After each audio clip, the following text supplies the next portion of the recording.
Yo, what up, Nashville? 3HL on the air, 104.5 The Zone. Happy Monday as we broadcast live outside today. They let us take this thing on the road. We outside. Barbie! Don's mic is not on. Slay, what's up? What up, y'all? Hey. I'm in the building. I'm in the building. Know it. I'm in the building. Yeah. Oh, man. It's going Here we down are. early. I mean, she's here, but she's not here. We've been here all day. Yes, we have. She's really nervous about us being here all day. Oh, there she is. Hey. Babs there we is go. in the building. Kirby, God, We still I got the already had to people with rip Kirby a new one, and we're just starting the show. What's up, Dawn Davenport? Hi, boys. Hey, how did golf go? Well, first of all, let I don't me give a damn just about my reputation, baby. Say, Yeah, That's how I yeah. We came we're about out- to find that out this show. I have a feeling. We came out to Old Natchez Country Club for the 104.5 The Zone 2022 Spring Golf Classic. And we saw the course. Without question. We left a lot of balls out here. We donated That's only right. because we had Brett Kern with us. Yep. And we had Brett Batchelor, who is, he works with us at 104.5 The Zone and played golf in college. Yo. And so some of us So sat you in the had cart. Kern and Brett Batchelor on your team. That's I stats. mean, you know. Yeah. Although Sometimes you need people to do the heavy lifting. Like, you know, it's just, you get older and you just want to sit in the cart sometimes. And Yo, you got to know your role, man. that's right. And we know our role, dog. Time to putt. Come on, man. We'll putt. Come on, where'd man. you finish? Seconde. We shot a 53 today. Oh, Light work. Brett Kern and Brett Batchelor We lost shot a 53 to today. TriStar Beverage, who shot a 52 today. You lost by one stroke. Slay, we had a lot of putts that, like, hit the back of the cup. And rimmed out on Because you and Keith Bullock like to, I mean, just kind of laser beam that thing in there. Just like, vroom. Yeah. I mean, listen. And we're trying to read we're trying to read like left or right, like two cups out. You're like, nah, we're No. going straight at it.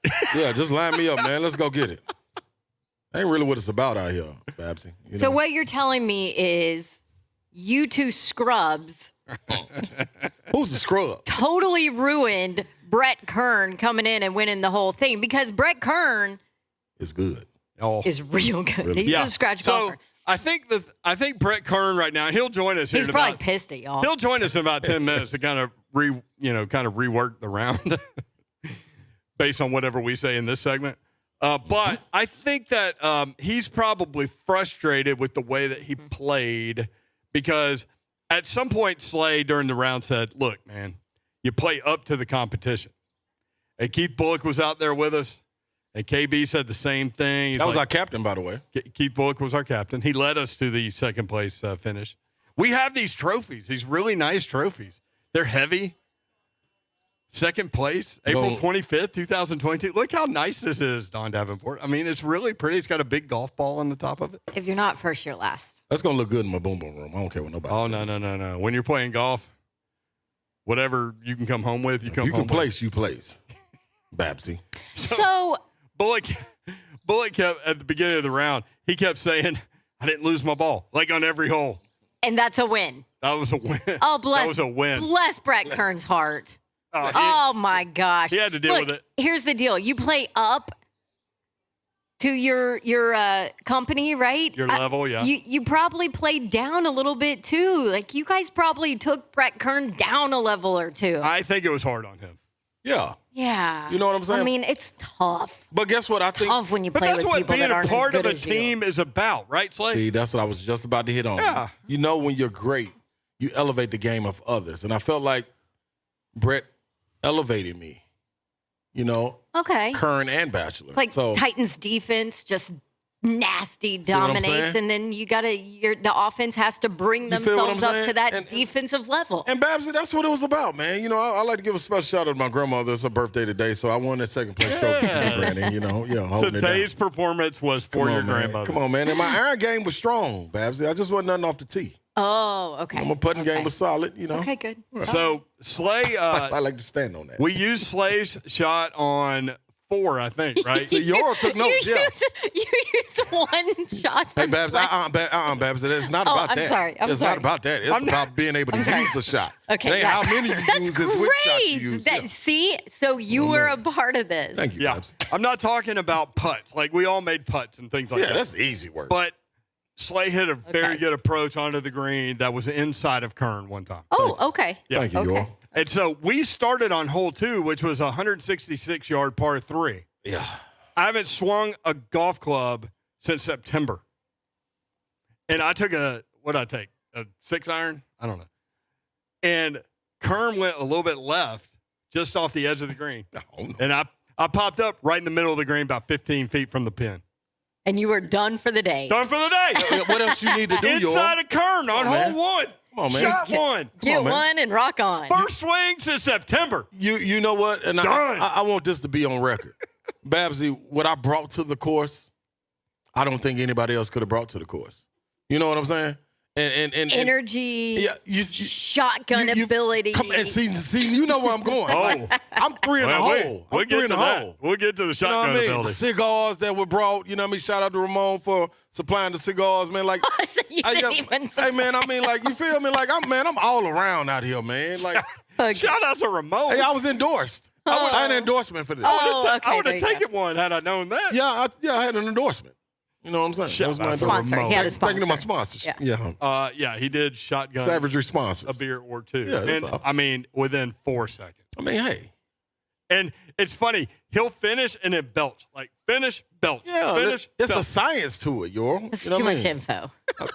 that was. A couple of quotes that were heard on the course today. I said, I think on hole 3, my hammy's already hurt. Oh, Kern said that's Welcome probably to the not club. good. it's probably not good. It's not Also- ideal. Also, I think this one was the best. I had a really good shot. And then Kern looked at me. He goes, if that wall wasn't there, that'd be a great shot. Kind of like, you know, I think he was listening to the Florida coaches. I mean, the announcers during the Florida UT baseball game. That's what they said. You know, By the way, Tennessee wins on a guy robbing a home run. That was literally the worst call in the history of play-by-play calls at the end of that game from the Florida Network. Yep. That sucked. Yep. Y'all sucked. Who called? Whoa. I don't know. Who called it? The Gator coming guy. in Was hot. it Mick Hubert? Nick Hubert. Yep. Mick Hubert. He's been around forever. I didn't know he did baseball either. He was like, well, he caught it. That's appropriate. Completes the comeback. Tennessee wins. I'm like, Well, he's a Florida guy. yeah, but it wasn't even like disappointing. It was like Just said it. straight up like, hey, Benji Olsen lives in that house right there. Shattered dreams. I mean, come on. Call the play. You rob a homer to win an extra innings? Right. Even if you lose and you're on the losing end, be pissed off or disappointed or sad or upset or something. That's what the Euro wants. Yeah. Or, well, it was an exciting finish, right? I mean, Not according to Mick Hubert. Stick to football. Well, Oh my. yeah. That's what he says. Oh, my. He didn't say it there. He didn't say anything. He was like, well, that man's walking across the street. And we put on a show similar to what Tennessee did down in the swamp. Slay hit it about 40 yards off the tee. Talk to him, Euro. Talk to him. There were multiple times where me and Kern, like, That's- we would leave and Slay and Bullock would be behind us, and I'd be like, where's Slay? In the Shiano? Yeah, it was Multiple times. gradual improvement. You know, I'm getting better. Experience is the best teacher. So to everybody that don't want to get out here and golf just because you think you're not good, Yeah. Come play with us. yeah. You'll think you're great. I like Slay today. I feel like he's like very motivational. That's what I'm on, because that's Yeah. what I brought to the team, Yeah. Babsy. All right. I'm gonna have to keep you boys in line. It's time to break. Yep. Grizz and Raptors tied at Ain't 2. no breaks. Carl Anthony Towns actually went off a little bit. There's no breaks. I ain't believe that's right. Also, Brett Kern will tell the real story about what happened today. That's coming up next. Titans punter Brett Kern, 3HL, broadcasting live from Old Natchez Country Club, 104.5 The Zone 2022 Spring Golf Classic going on now. Thanks to Ferguson HVAC. We'll be right back. 104.5 The Zone.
HVAC equipment line.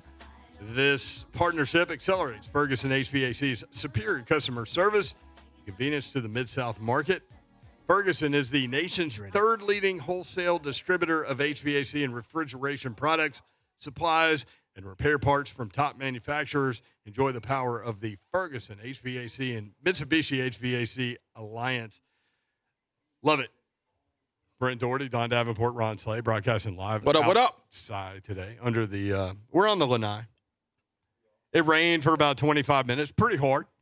It got down. It didn't stop me and Slay from wandering the course, saying hello to the people. They were still playing in the rain. That's right. Well, no lightning. You have a little bit of freedom there. Well, Brett Kern had the freedom to go to the post office while it rained and came back later, gets out of his car, gets a cart, puts a shot on a par 3 about 7 feet to the left of the pin. So, dude. Like it was nothing. Kern, you there? Yeah, what's going on? Just cool, calm, and collected. I know. Right, He that's just all. comes right on like no big deal. 7 feet to the pin, out of the car from the post office. Number one, who goes to the post office? I haven't even heard about that. During the rain delay. The post office, yeah. I mean, you got to ship stuff out. You got to go to the post office and physically drop it into where they need it to go to get it shipped out. Is that true? It still happens. It still happens. Yeah, it still happens. So I will say this. We shot a 53 today, and Don wants to give you complete credit. But I will have to say that Kern missed 2 of the 18 holes. Kern. That's true. I did because I was having a great conversation with Keith Bullock. I can't believe that teams were still playing. It was coming down in buckets. The greens were Covered up. flooded. Yep. And people still grinded, and we took the route of not grinding and go into the clubhouse and stay nice and dry. So I had a great conversation with Keith.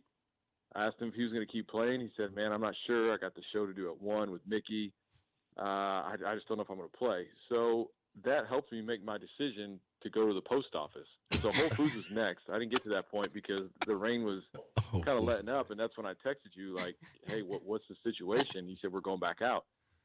So I put my truck into sport mode, and I got there pretty quick. I missed the 10th hole with you guys, which, you all birdied, which is great. And then just picked up there on 11, and we kept going. Hold on. Do you feel like you brought us up to your level, or No. we brought you down to our level?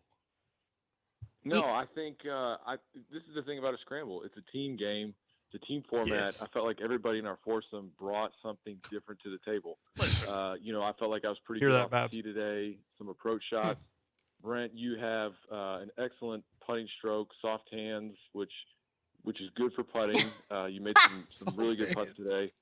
Slay was there for the encouragement. Yeah. The cigars that he was smoking smelled wonderful, Yeah. which I felt like gave me an extra maybe 10, 15 yards off the tee, which I don't smoke cigars, but when somebody smokes them, they smell awesome. And I felt like that helped. Yeah. And the encouragement. And, Slay went first in putting, which really helped, myself. Read the and line. Brent and KB. But, read the line. And his distance control. The greens were fast. I'll give you that, Slay. They were very fast this morning. But, he putted well, and it helped us out.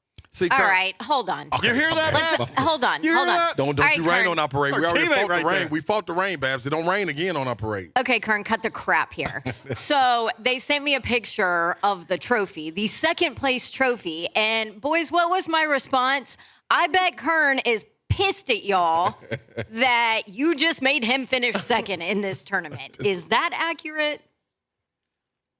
No, not at all, because I didn't really putt well today. I'll just tell you right now, I didn't really make anything, over 15 feet. And so I kind of struggled, but I felt like I contributed off the tee, hit a lot of fairways, hit some really good wedge shots in there. And, the other guys, the other boys just took over. And, it's a scramble. That's the best part about it. It's a team game.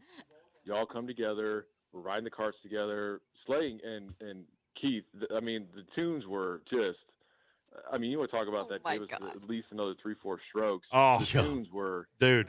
When we Slay- switched to Bobby Brown and Babyface, we hit another level there. And plus that enabled us to tell the story about Bobby Brown having sex with a ghost. Yeah. Well, yeah, you told us to look that up, and I quickly passed. I went to the green and started looking at the putt. But, it was a good time. It was a great time to go out there and, ride around for a little bit, hit some golf shots, and have some great conversation and fellowship. Let me say this, Kern, man. I appreciate you coming out, man, and the leadership that you showed throughout. But more so than that, it's these post-game press conferences by you. That's right there is what moves me. Yeah, it's very Jeff Fisher-like. No, Babsy, no, don't interrupt me, because this right here is what it's meant to be. Like, you want your teammates to feel empowered, and what you just said right there, Kern, that empowered me, man. The motivational part of it, coming out with the tunes, coming out with the festivities and the cigars. Like, everybody can't bring that to the team, and I'm glad you noticed what I was able to bring to the team. And for that, my brother, I love you for that. I love you too, man. And it was a great experience. And now I feel like, when people talk on the radio about the Slay experience, all that kind of stuff, like I experienced it today, and I really felt like it elevated my game to a new level, to where, would I have loved first place? Yeah, nobody remembers second, nobody remembers third, the prizes, whatever. But I just felt like we endured today, we battled.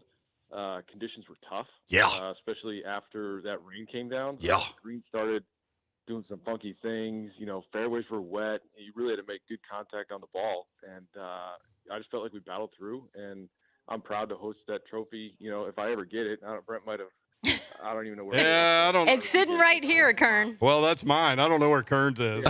Bachelor, where's Kern's trophy? We got to find Kern's. We don't know, but it will go in my office. It will go in my office of golf trophies, and it was a good day today. I was golf trophies. Listen, plural. I was really impressed at his ability to kind of stay focused through a tee shot, like right in the backswing, shotguns a beer. Yeah, and it's like, well, I'm telling you, and it's down before you even hit the ball. Yeah, I mean, I'm used to kind of those noises, especially on a road trip when you're backed up, the back of the end zone, you have those fans right there. The things that are said to me, I obviously can't repeat on the radio right now, but they're not very kind things. And a lot of times they actually make me laugh. So a lot of times I'm kind of used to sometimes, catching that ball, getting a punt off right before I laugh when they say something like that. So if it felt very, if the noise, all that kind of stuff doesn't really bother me. And I'm just glad Slade felt like he was in his element enough to be able to do that, to shotgun a beer while I'm teeing off. It was cool. Hey, a lot of people are worried about talking in the backswing. Like, you shotgun a beer in somebody's backswing. No, man, Kern is a laser-focused type of guy. And I also like to say, the advice that he gives out there during the game, I forgot about this. I think we were on the fourth hole, and he told me to breathe. Because at this point, I had a cigar in my mouth. In your mouth. Yeah, and I was still focused, and I didn't want to inhale the cigar. You're not supposed to inhale. Because you got both your hands on the club. Exactly. So it was just more about me, how long can you hold your breath and focus in? And Kern said, you know what, I was scared you were going to pass out. And I said, no, Kern, I got this. But I love that you're worried about my well-being at the same time of being my teammate. So I'm with that. That's it. Yeah, I really did think that smoke was going to start coming out your nose and your ears. Because you kind of took a little bit on that shot, and I remember looking at Brent, and we kind of had the same look, and I'm thinking he needs to breathe. Something. I mean, you're a big man, and I'm not going to catch you. I don't think Brent's going to catch you either. So I'm glad you got the shot off, and then you finally were able to exhale, all that cigar smoke. Brett Kern with us at Brett Kern 6 on Twitter. Kern, are you? I feel like a lot of punters, kickers, kind of special team gurus are pretty good at golf or decent at golf. Are you the best golfer of punters in the league, do you think? Maybe. I don't know. We used to have Josh Scobie back when he was with the Jags. He used to have a specialist golf tournament where it was the kickers, punters, snappers. We'd all go down to TPC Sawgrass, and we'd play Sawgrass, I think twice, and maybe the die course right next to it there on property. And that was just a really cool time to come together. Specialists, you kind of tell the stories of what happened, the past season and all that kind of stuff. And, there's some kickers. I think kickers are, like suck up. Like if we were to go play 10 times, I don't think, I might be able to beat them once or twice, just a solid stick. And so, wow. Is he that good? So, yeah, I think there's some. He's good. He was telling me when he was in North Carolina, he grew up in Hickory. Like some of the guys that run his golf team, I think 2 of them are on the tour right now. I think JT Poston was is on the tour. Mm-hmm. He's on the tour, but I think they were teammates for a year or two. So Ryan's been playing for a long time, and he's probably could have played at South Carolina. So, yeah, he's a stick. But yeah, there's a lot of good kickers. Mason Crosby. I think Pat O'Donnell. The punter who's now with Green Bay instead of Chicago. I know he's a good stick. And yeah, there's some. It's just, in between meetings, everybody's at meetings and all that kind of stuff, and we're just kind of like, what do we do? And so a lot of times I'll bring in a wedge, bring in my putter. You just kind of fool around for a half hour in between meetings, and just work on something with the golf game. There you go. Brett Kern with us on 3HL. So, Brett, you're about to start year 15. My oldest son's about to go to college. He was 3 when you started playing football. That's crazy. You good? You feeling old? Where are we at with the game here? Oh man, well, it's like when Monty Rice posted that picture about his first ever Titans game. It was like 2010 or something like that, and I remember looking at that picture, and I'm looking at it, and I kind of zoom in, and I'm thinking, oh man, I remember that game. That was that was the first game of the 2010 season against the Raiders or something like that. And so, and that was his first game. I think he was 8 years old or something. So, yeah, I feel good. I was talking to Slay about just kind of the stuff you have to do outside the building, the people that you see.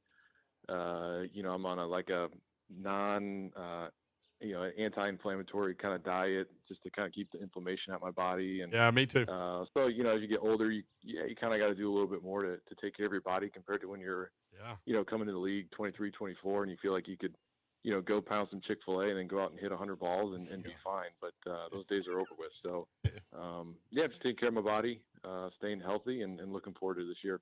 Do you change how you do certain things as you get older? And I know for people that don't know, it's not like you just show up and go punt. Like you perfect your craft every single off season, and you work on certain things and all of that. But does how you do your job change as you get older?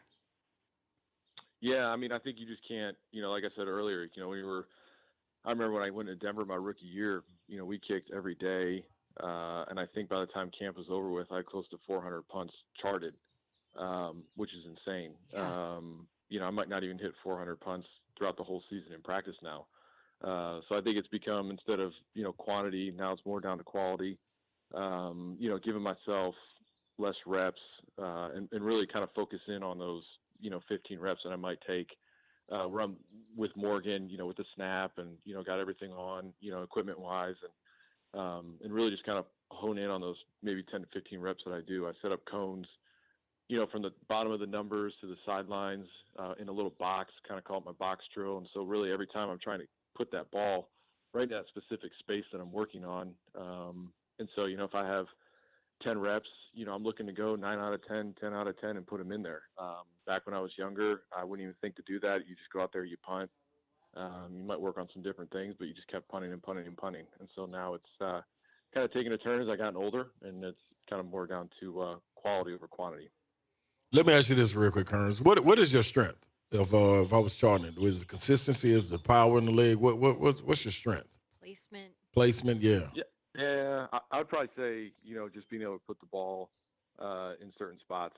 Our coverage team depends a lot on it, kind of where I put the ball and how we kind of run our punt coverage. And so, I know I don't have the biggest leg, not the biggest leg that I had when I came into the league or when I first got here. But, I feel like I've always been able to just stay consistent and really help my coverage team out. And knowing when they go down and cover and punt that hey, we know Brett's going to put it over in this box. We can go, be more aggressive and go attack it. And so consistency is definitely something I kind of hang my hat on. What do you think about Logan Woodside, Brett Kern? Don's a big fan. He's a Toledo product. Yes. He. You Toledo guys. Yeah. Well, we got 4 of them on the team, which is probably more than Alabama guys. So, I like that flex. That is. That's a heck of a flex. Well done, Kern. Yeah, I appreciate it. But yeah, I love Logan. I remember watching him when he was at Toledo, and I got to play with Bruce, who set a ton of records there when I was there throwing wise. Yeah. And Bruce played in the league, I think 12 years, and had a really good NFL career. And so for Logan to come in, break all of his records, I just remember thinking, man, this kid's got a lot of opportunity. He's got the talent, he's got the arm, he's got the accuracy. And so it's been great to kind of see him. Our lockers are, 2 lockers down from each other. So we chat all the time just to kind of see his growth, his development in here. And he's worked his butt off, just living that practice squad life, not really sure week to week what's going on. And he's grinded through a lot of that. And so to see him kind of have this the success that he's having, I'm really happy for him. Tight Spunner Brett Kern with us. Yeah, tell him we want him on the show. Like that's a thing. That's high on the list right now for Logan Woodside to pop on. Also, for sure, yeah, I'll tell him to get on the show, and if he likes it or not, I'm gonna tell him to get on the show anyways. Yeah, there you go. Also, we need the Brett Kern workout videos to match Derrick Henry's. That's the other thing. Oh. Yeah, you saw it today. I tell you what, that first tee shot, there was one workout. Walking from the golf cart to the ball after tee shot, that's workout 2. Wait. If you notice too, where you parked the golf cart, I kind of favored more towards the tougher walks up the hills. That's really good work for the lower body, for the calves. I told you my hammies are struggling. Yeah, I mean, you said your hammies were sore after like hole 3. Yeah. So, well, tell everybody what happened on the first hole. Par 3, 166. Who was closest to the pin? That was you, for sure. That was definitely you. I will, I'm done. Hit your nice little buttercut, do about 20 feet. And I think we all missed the putt. The greens were tough today. I'm telling you, over at Old Natchez, or Natchez, I call it Nachos, but over at the Nachos, man, those greens were rolling pretty good. I love it, man. Hey, thanks for coming out, brother. Always good to see you. Appreciate it.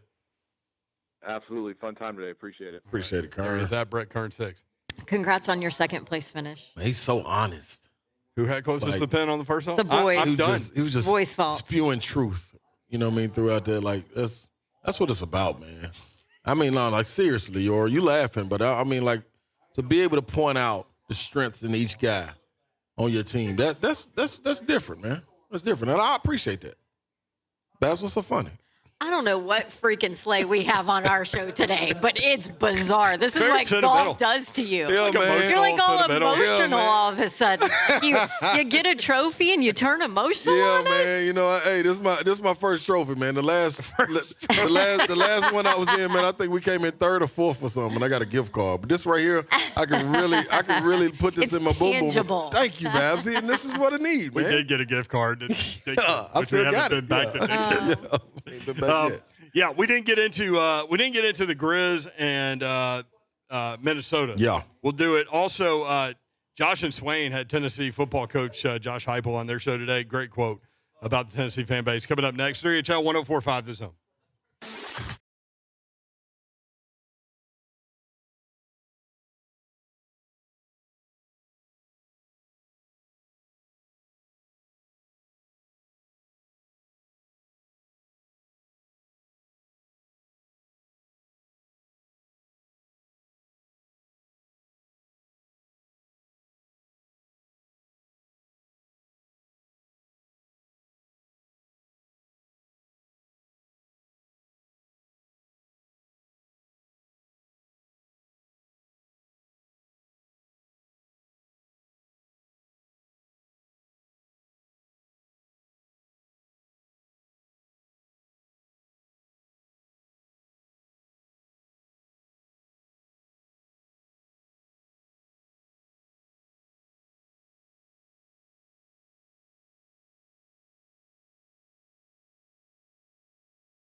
3HL 1045 The Zone, broadcasting live from the 1045 The Zone 2022 Spring Golf Classic, presented by Ferguson HVAC. Special thanks to our charities involved with today's Golf Classic. Fight DMD was the Mulligan sponsor, and truth be known, behind our 53 were a lot of Mulligans. Yeah. But that's I mean, listen, hey. Sand shots, ladies' tees. If it's out there to be bought. Yeah, we got it. Why not tap into your resources? It's a great cause. You know what I'm saying? Like, come and if on, I man. could put Brett Batchelor on a women's tee, come on, man. There's nobody better from a women's tee than Brett Batchelor. All day long. By the way, we forgot to point this out while Brett Kern was on, Don Davenport, and you don't even know this yet. Nope. Where were we? Like hole 13? Yep. Par 3? 13, yep. And he said 13. Brett Kern hit the tee shot, hit the flag. Yep. Really? Bam! Bang. Bam! Sounded off, too. And instead of just rolling, why can't the flag be nice? You feel me? Instead of just rolling down the pin, it hit the pin back. and bounced like way off the green, like Yep. 30 yards. That was it, though. We couldn't even use it. Lovely shot. Lovely shot. If he misses the pin, it goes past the flag, spins back to within 2 or 3 feet, he thought. I was just happy to he was just letting us know, like, this how really good I am. I'm this good. Like, I can just hit this flag when I want to. And I was like, you know what, Brent? You got it. I mean, Kern, you the man. He has no holes in one yet. That's amazing. Isn't that amazing? That's amazing. Because, boy, who he is online. I used to talk with Jerry House, Nashville radio legend, about this, and he's a big golfer. Mm-hmm. And he used to get really upset at hole-in-one stories from, like, Shirley Bobette, 86 years old from Lafayette, Tennessee, with a hole-in-one on 13 from 146 yard out using a driver. BB ain't believing that. He ain't buying that. He's the same way. He said, I mean, and so when I would fill in and do sports on Jerry House's show, and if I would see a hole-in-one story anywhere, I would use it. And he would just be like, stop. Just stop. You know what got me hooked? I had an eagle. I got an eagle. First time out. And the people that can. And you haven't had I know one y'all since. it hasn't happened. It ain't came close since. That's what this game Bob does Mueller, to I you. was out there with Bob Mueller. Bob Mueller knows. So, yeah, he made me take a picture. Mueller will golf with anybody. Clearly. Oh, no, I didn't mean it like that, Slay. What you mean they just pick me up off the street going to golf with me? No. I got one we can beat here. Just bring him out there. What the hell's going on out here? Slay out here, $100. I've been out here motivating and while these nice I didn't thoughts mean it and- like that. They just picking me up man. off the street, taking me out there to go. This is core work here. Oh, I'm man. just saying that a lot of Mueller's Come on, probably golfed word with it a right, lot of Babsy, people. word it right, Babsy. Yeah. Bab's got an answer for everything. Hey, She's man. like, I ain't came close since though, but man, I had a great time. Did you take a picture? I did. Aren't I you put it glad out. you did? Yes, I am. I didn't know how difficult it was, but Right. yeah, it makes sense now. Oh man.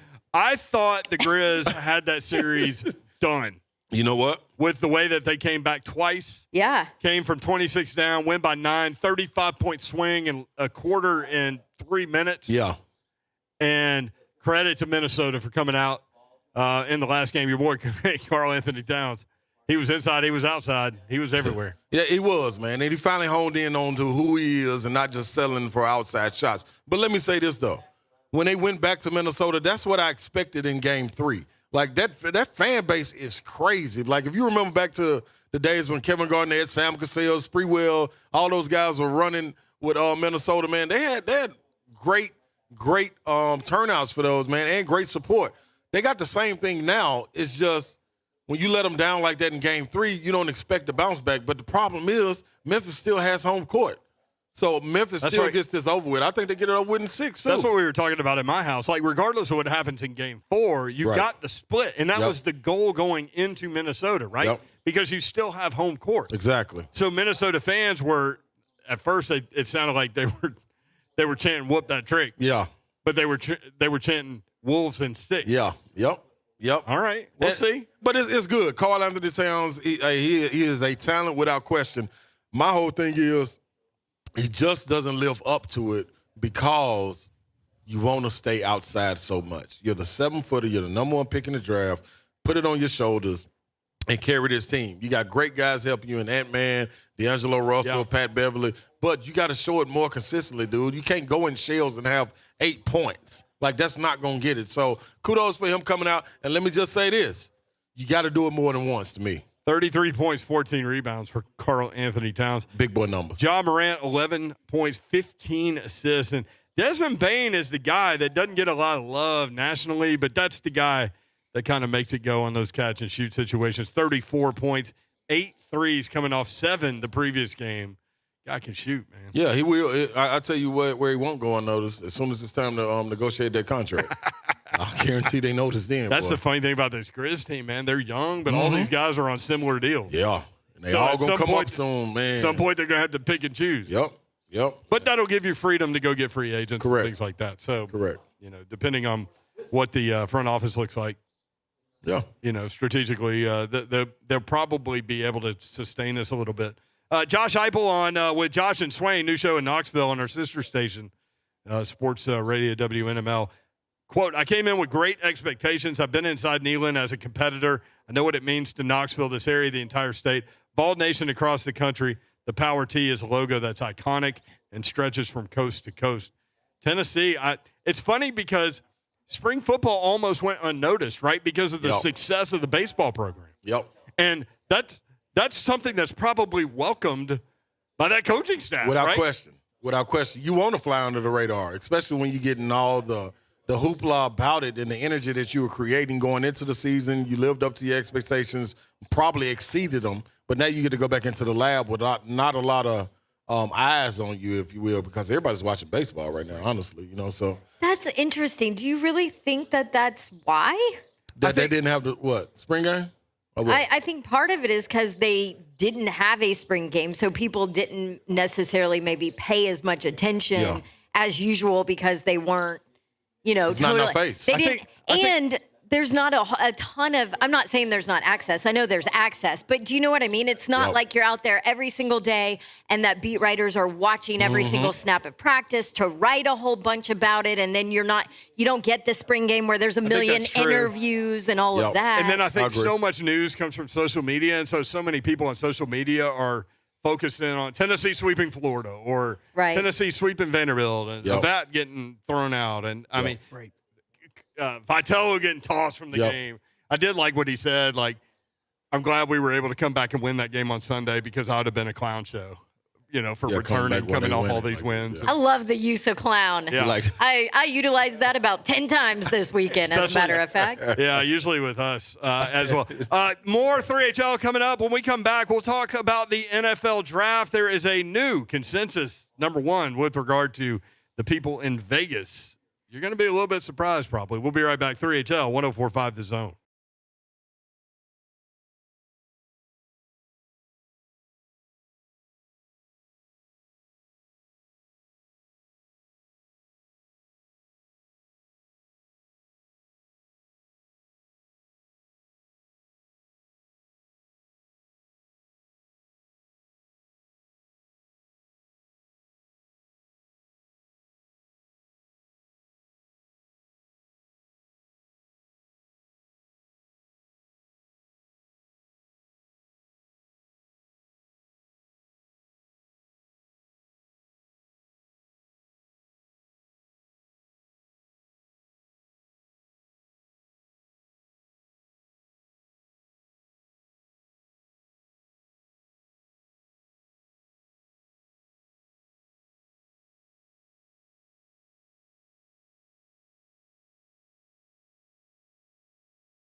What up, 3HL 1045 The Zone. Happy Monday. Hope you're having a great day. Britt Doherty, Dawn Davenport, there she is. What's up, Dawn? Hey, let's go.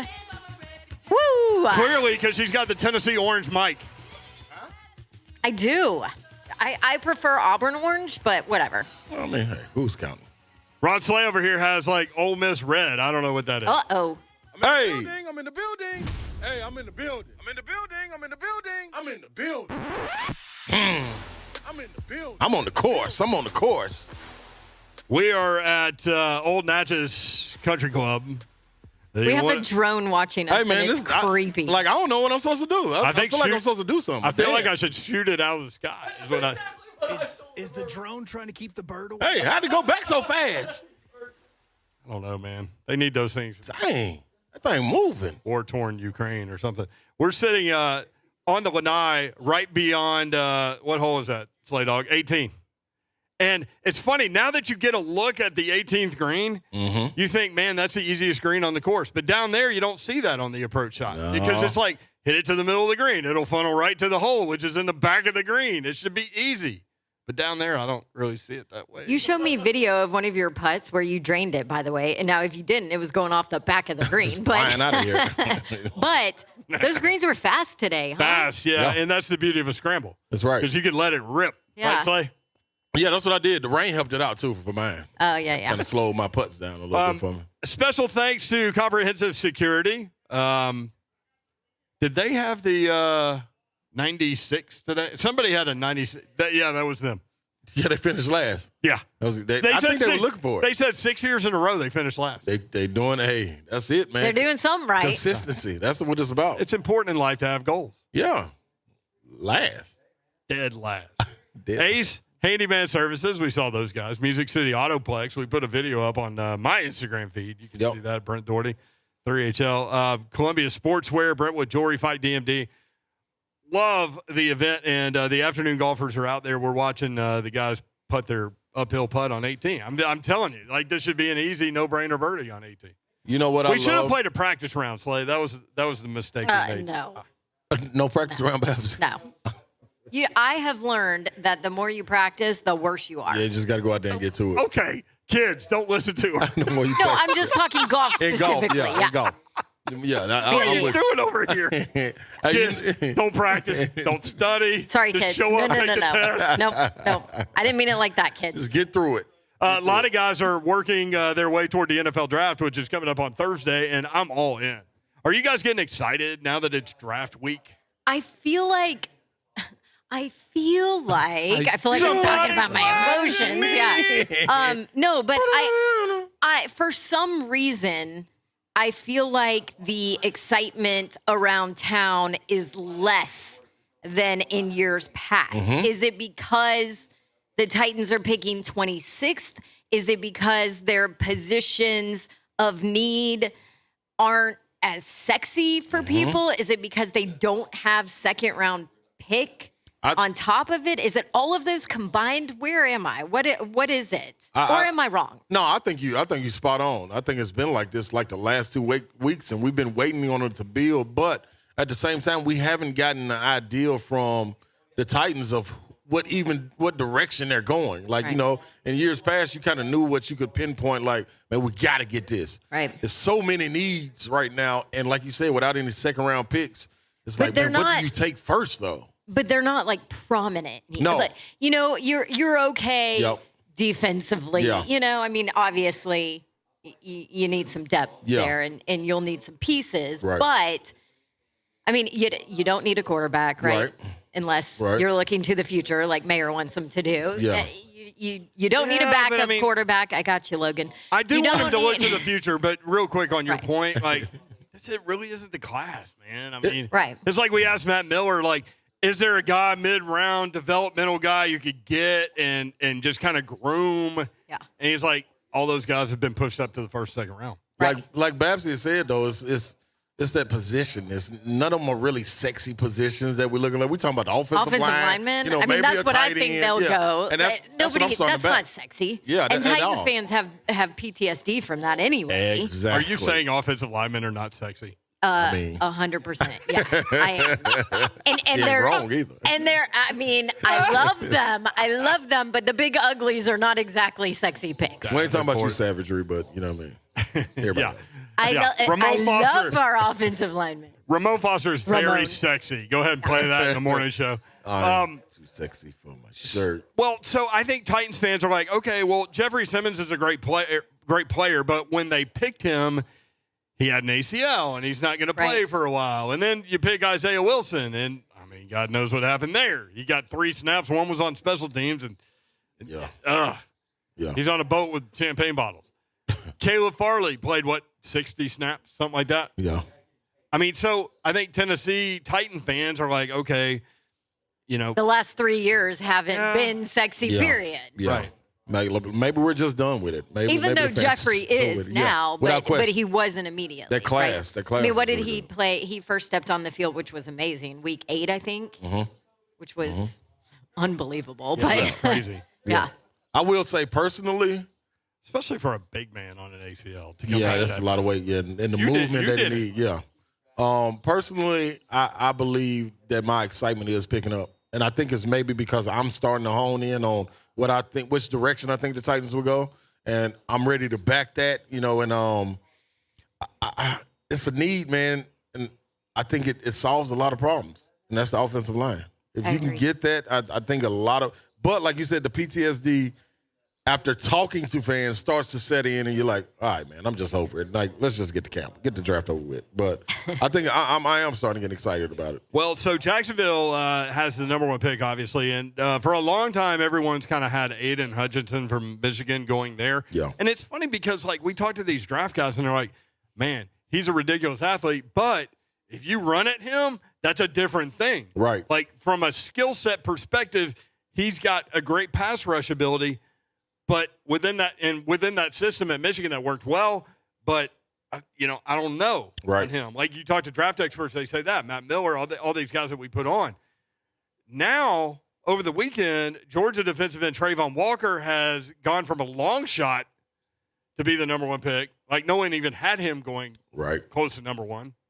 I mean, high draft pick for sure, but not number 1. Now he's the odds-on favorite in Vegas to go number 1 to Jacksonville.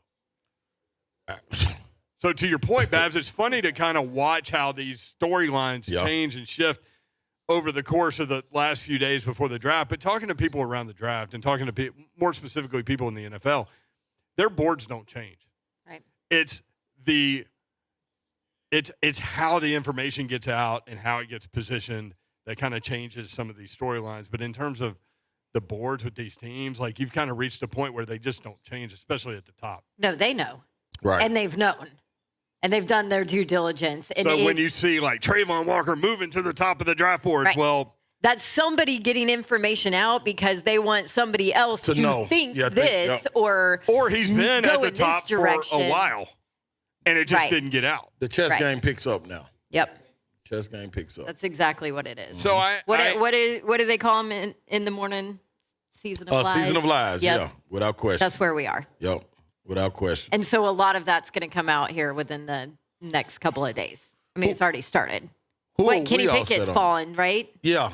Kenny Pickett's big time fallen all of a sudden. After being... Oh, and his hands are tiny. Yeah, still. Even though he played in cold weather. In Pittsburgh. In an NFL stadium in cold weather. And did okay. Yeah, that's in an offense that is extremely similar to what teams run in the NFL. You got to see it firsthand. Yeah. For example, CBSSports.com has Trayvon Walker 13th overall. They have Kyle Hamilton, Notre Dame, that freak show safety that's 6'4", 220. Huge. The number 1 rated player. Aiden Hutchinson, number 2. Sauce Gardner, 3 from Cincinnati. Evan Neal, Alabama, number 4. Kayvon Thibodeau from Oregon, number 5. Derek Stingley, 6. Garrett Wilson. The wide receiver from Ohio State, 7. Charles Cross, the offensive lineman from Mississippi State, 8. Tyler Linderbaum, which actually he's a center. He might still be there when the Titans pick. At 26. But he played everywhere, right? Yeah, multiple positions. But he is, I think, they think, the NFL scouts think he's a center, Coach right? Mack told us he was a center. Okay, so did Cosell, Thursday. I think. Yeah. On Wednesday, yeah. Whenever he was on. Yeah. Yeah. All right, when we come back, Mike Keith will join us, and we'll talk a lot of Titans football and the direction that they need to go and that they might go coming up on Thursday and on into the weekend. Mike Keith, voice of the Titans next, 3HL 104.5 The Zone.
Mike Keith is ready. Mics are hot in 3.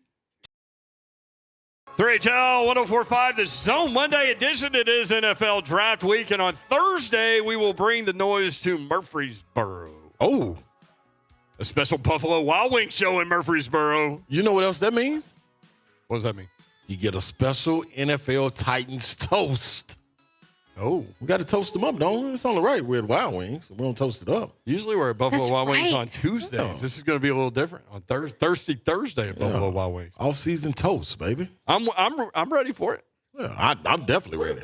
We'll be mere hours away from the NFL draft. Yes. And this guy will be all over at Titans radio coverage coming up Thursday and Friday. Mike Keith, the voice of the Titans, joins us now. Mike, how are you? I'm fine. Thanks for having me on. Hey, Well, Mike. It's NFL draft week, How's Mike. everybody? Does that mean something to you? Sure. Yeah, we're going like crazy right now. We're trying to make sure we're ready for all of the possibilities, and there are certainly numerous possibilities when Yeah. we're picking 26.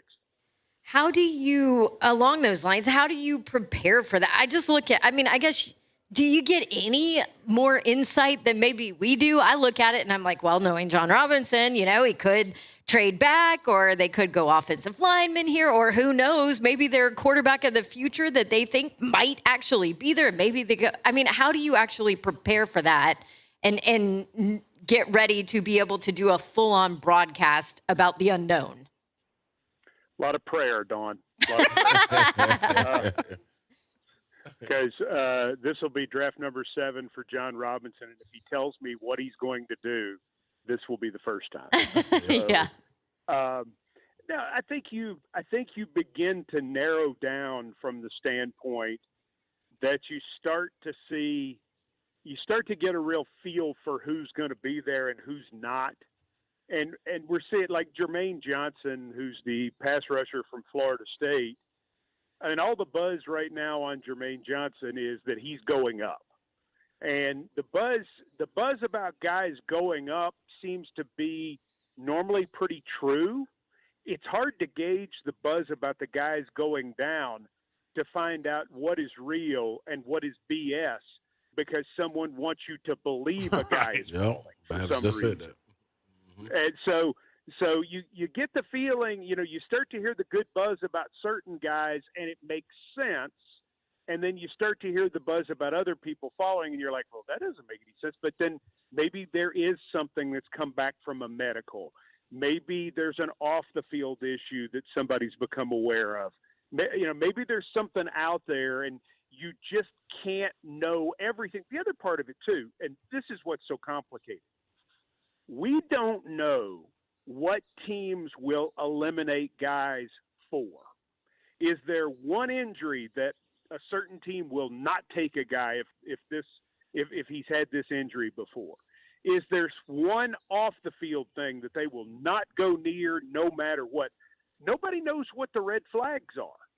So that's the part of it that really gets goofy is you start to try to break it down in that way. And there's going to be somebody who's supposed to be a first rounder who will fall.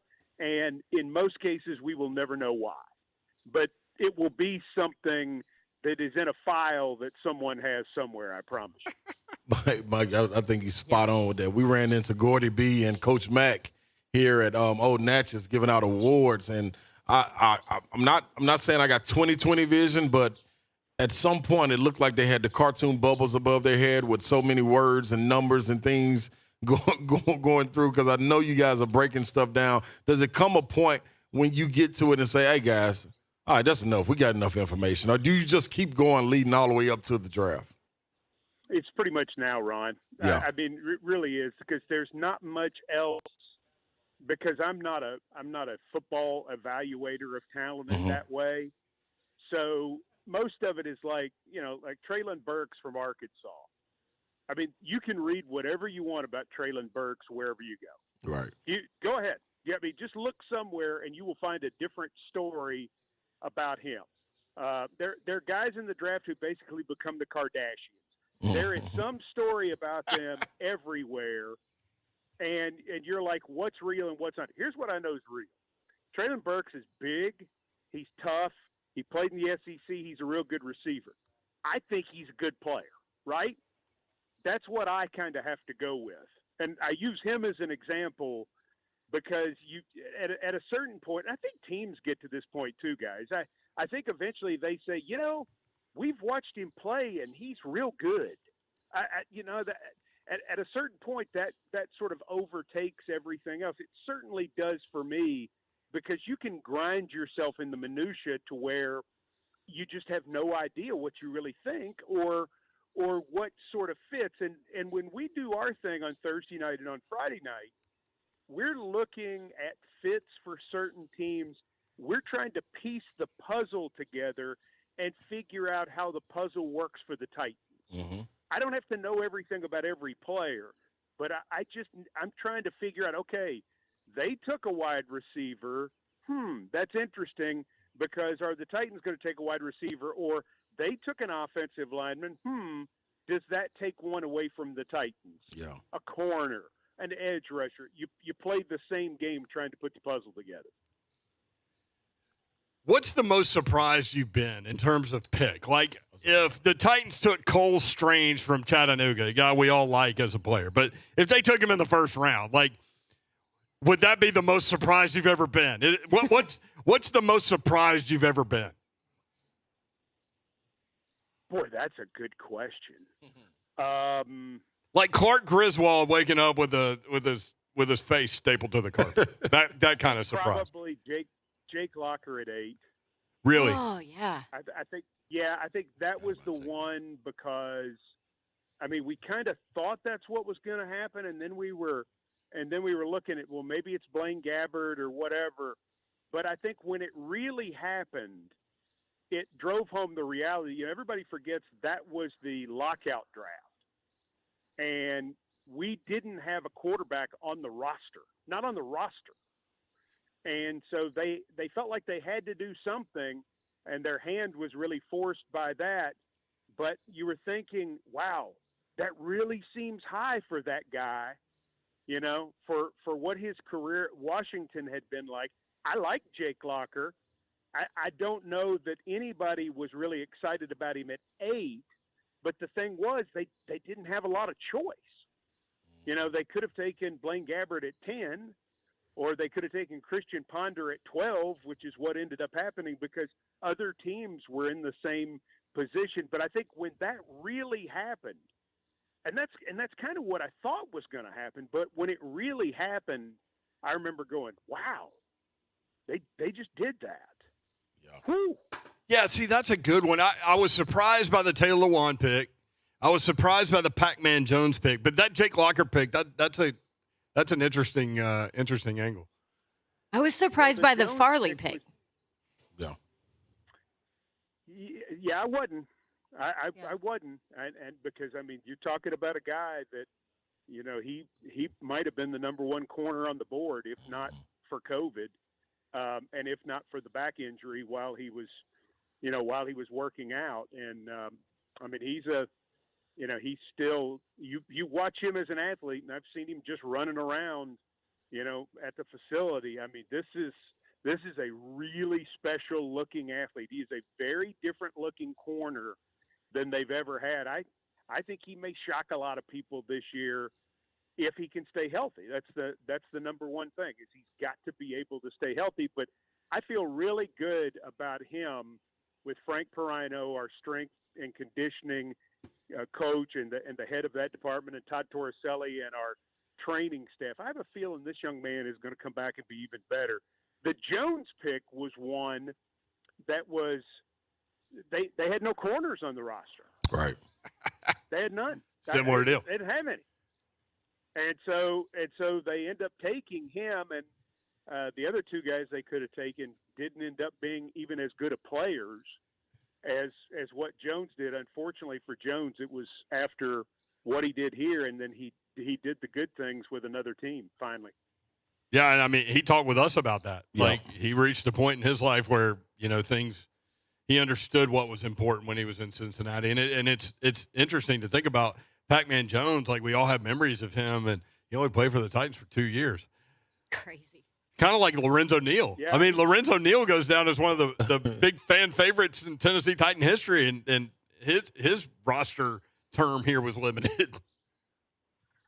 Yeah, and everybody was surprised about that at the time. But that was another, you get into those things with salary cap, and you have to make those decisions. And they felt like he was a luxury at that point. And then, of course, everything goes wrong for the team in 2001. Eddie George gets hurt, and the whole year, if you remember, the refrain was, "Well, if we'd kept Lorenzo Neal, we'd if we kept Lorenzo Neal, we'd had a better kicking game." Everything was because we let Lorenzo Neal go.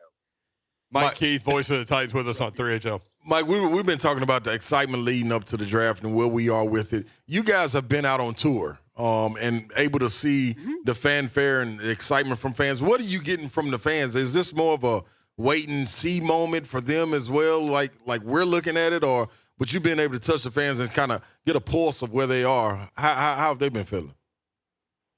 Fans in our area now follow the draft like they follow high school football recruiting, which is really cool.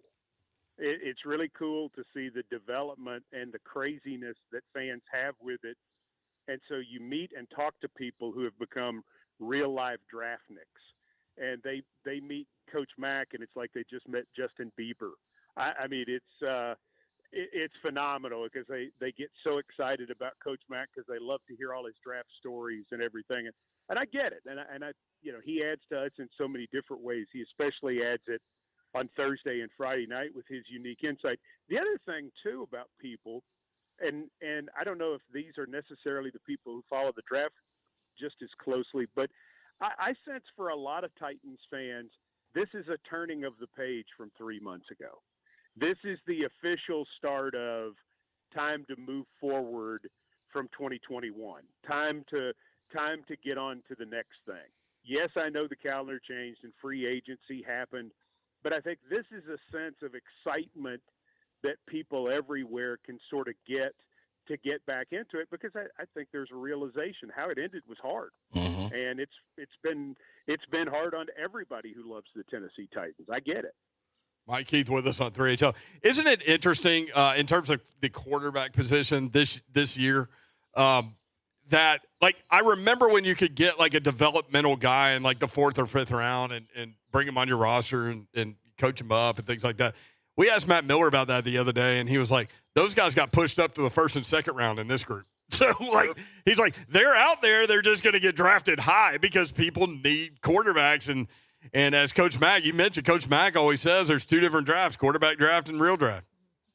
Well, it's like the Jake Locker thing. Yeah, exactly. Blaine Gabbert and Christian Ponder. I mean, that was a year Ponder. where none of those guys was rated nearly as high as what they ended up going. But when you're desperate, you got to have one. And you're going to take a chance on one. I don't know if Carolina goes Kenny Pickett or Malik Willis at 6, but will I be surprised? No, because they don't feel like they've got a guy. If they did, they'd be marching around the world telling us how great that Sam Darnold is, and they're not. So for that reason, these guys are always going to go higher. I know in some of the mocks, they're saying some of these quarterbacks that one of them I saw today, a quarterback doesn't go until pick 20. Whoa. Well, it's probably where one of these guys ought to go, but I guarantee you one of them's going higher than that. I'm dying to see if somebody's going to pull the trigger on Malik Willis. Mike, if that's the case and I'm John Robinson, I'm selling everybody that I'm going quarterback. I don't believe in Tannehill. Come up and get it. Well, I don't think that I think these guys are going to go higher. I think you will probably have 3 go in the top 22 or so. Yeah. Top 23. I'm just trying to figure out how to trade back. You know what I mean? Well, the trade back option probably won't come until that night to see, what the surplus is that ends up being there. In other words, let's say a quarterback doesn't go until 20.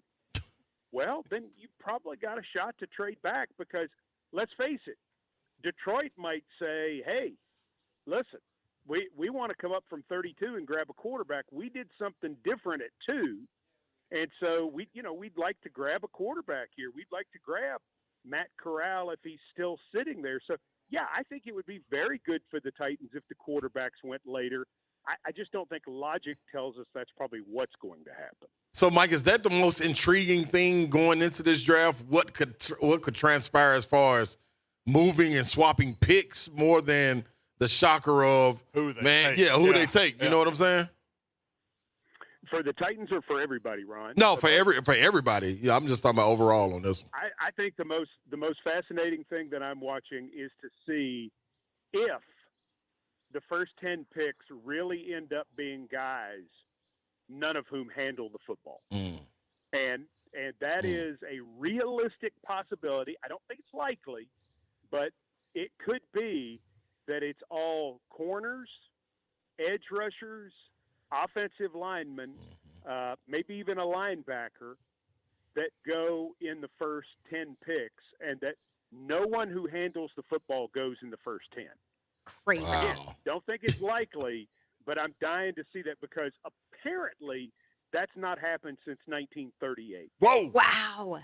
Goodness. All right. Especially in this game, this day and age of the game. Oh, yeah. You put that on the radar Yeah, for I mean, sure. I didn't broadcast 1938. No. Is that what you were saying? Drop the bomb on us then, Mike. No, because you're not that much older than me.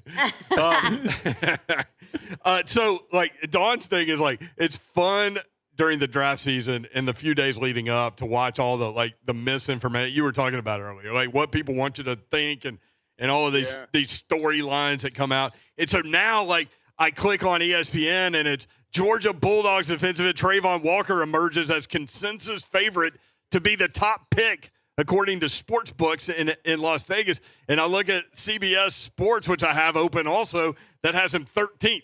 I love it. Well, you got it. I mean, because and then there are all these rumors that the Jaguars are going to throw a surprise at us and take Ike Ekwonu or Evan Neal. Sure.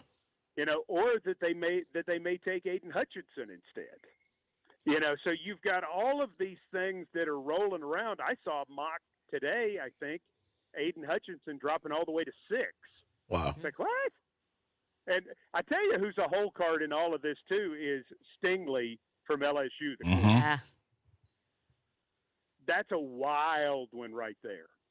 That's a wild one because there have been people who have said, including Mike Detillier, that if he would have come out after his freshman year, he might have been the number 1 pick in the draft. And then he's had 2 injury-riddled years. Yeah. And then he goes and runs 4.37 and looks like $1 million. You're like, oh, because you can never have enough corners, fellas. You can never have enough corners. If receivers are becoming the $20 million players, the next dudes who get paid are the corners. Yeah, we got to cover them. We met him at SEC Media Days. Big fan. Yes. Derek Stingley. He's awesome.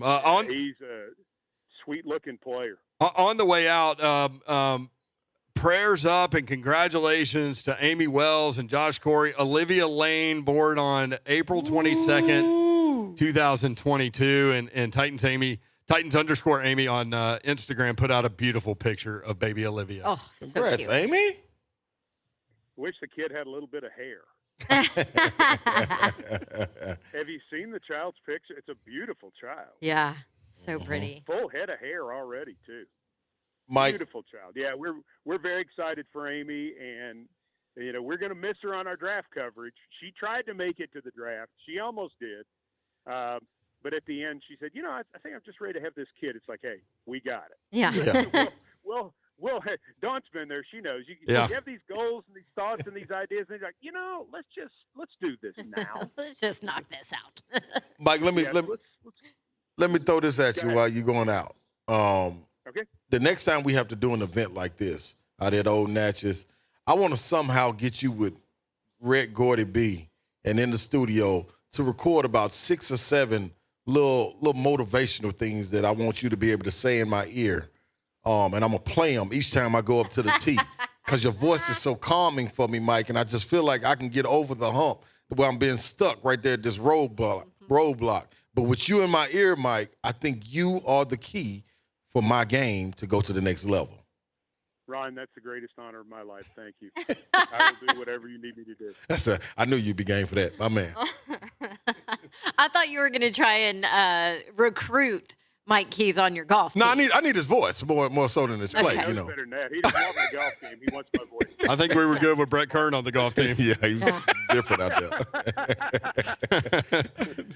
Thank you, Mike. Good stuff, man. Look forward to the coverage coming up later in the week. You guys all over it on Thursday, Friday, right? All over it. 6 o'clock, wall to wall. We will have the first 105 picks live on 104.5 The Zone. There he is, Love Mike it. Keith at Titans Radio on Twitter. Thank you, Mike. Good stuff, man. See you guys.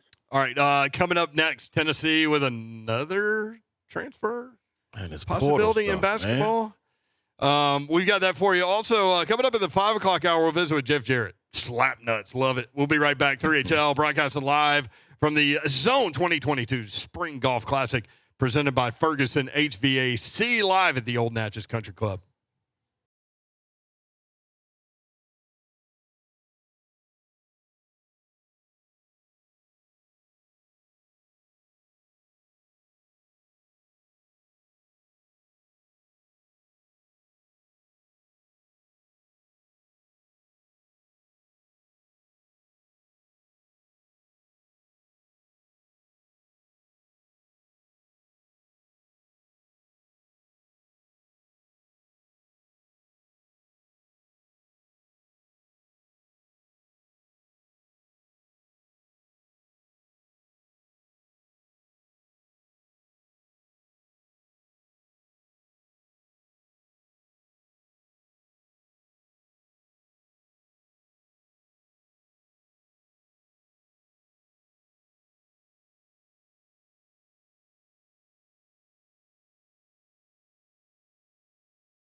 We're 5-0.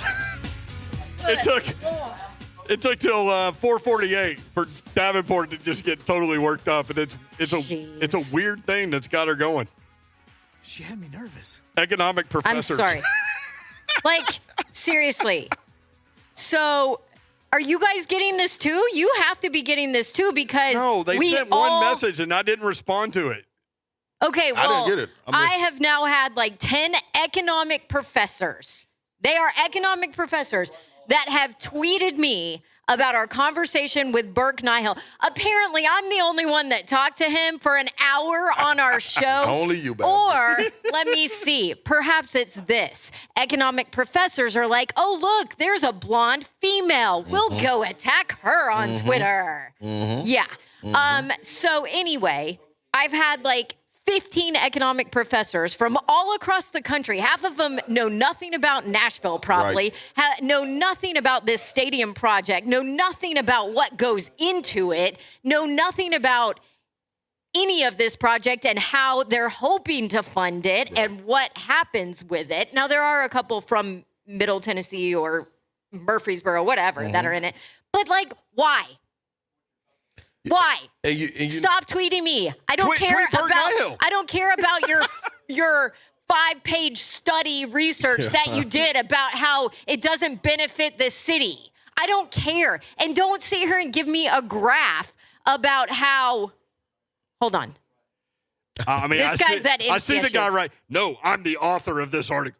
Yes. Why Yes. a new Titan Stadium would be a taxpayer-funded boondoggle.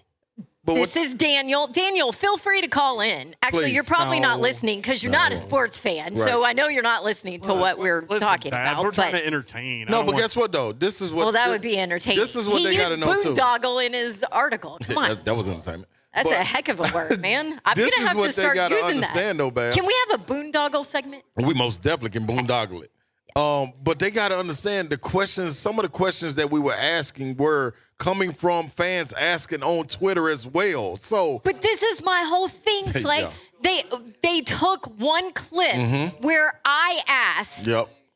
How long did we talk to Burke Nihill? An hour. An hour. Yep. Did we not ask him everything, including, Yeah. hey, taxpayers Yep. in Davidson County, because Yep. I don't live in Davidson Right. County, so I get it. Right. Taxpayers in Davidson County are concerned that this will affect them and fall on them. We asked him about we that. did. Yes, we did. Now, what he says, I have zero control Well, over. But this- don't act like we didn't ask it. Right. They put one clip out about how I'm like, I don't understand how people can't see the benefit of this. Let me ask you something. Did the NFL Eventually. Did the NFL coming here benefit this market? Well, according to economic professors, no. Well, Yeah, they're wrong.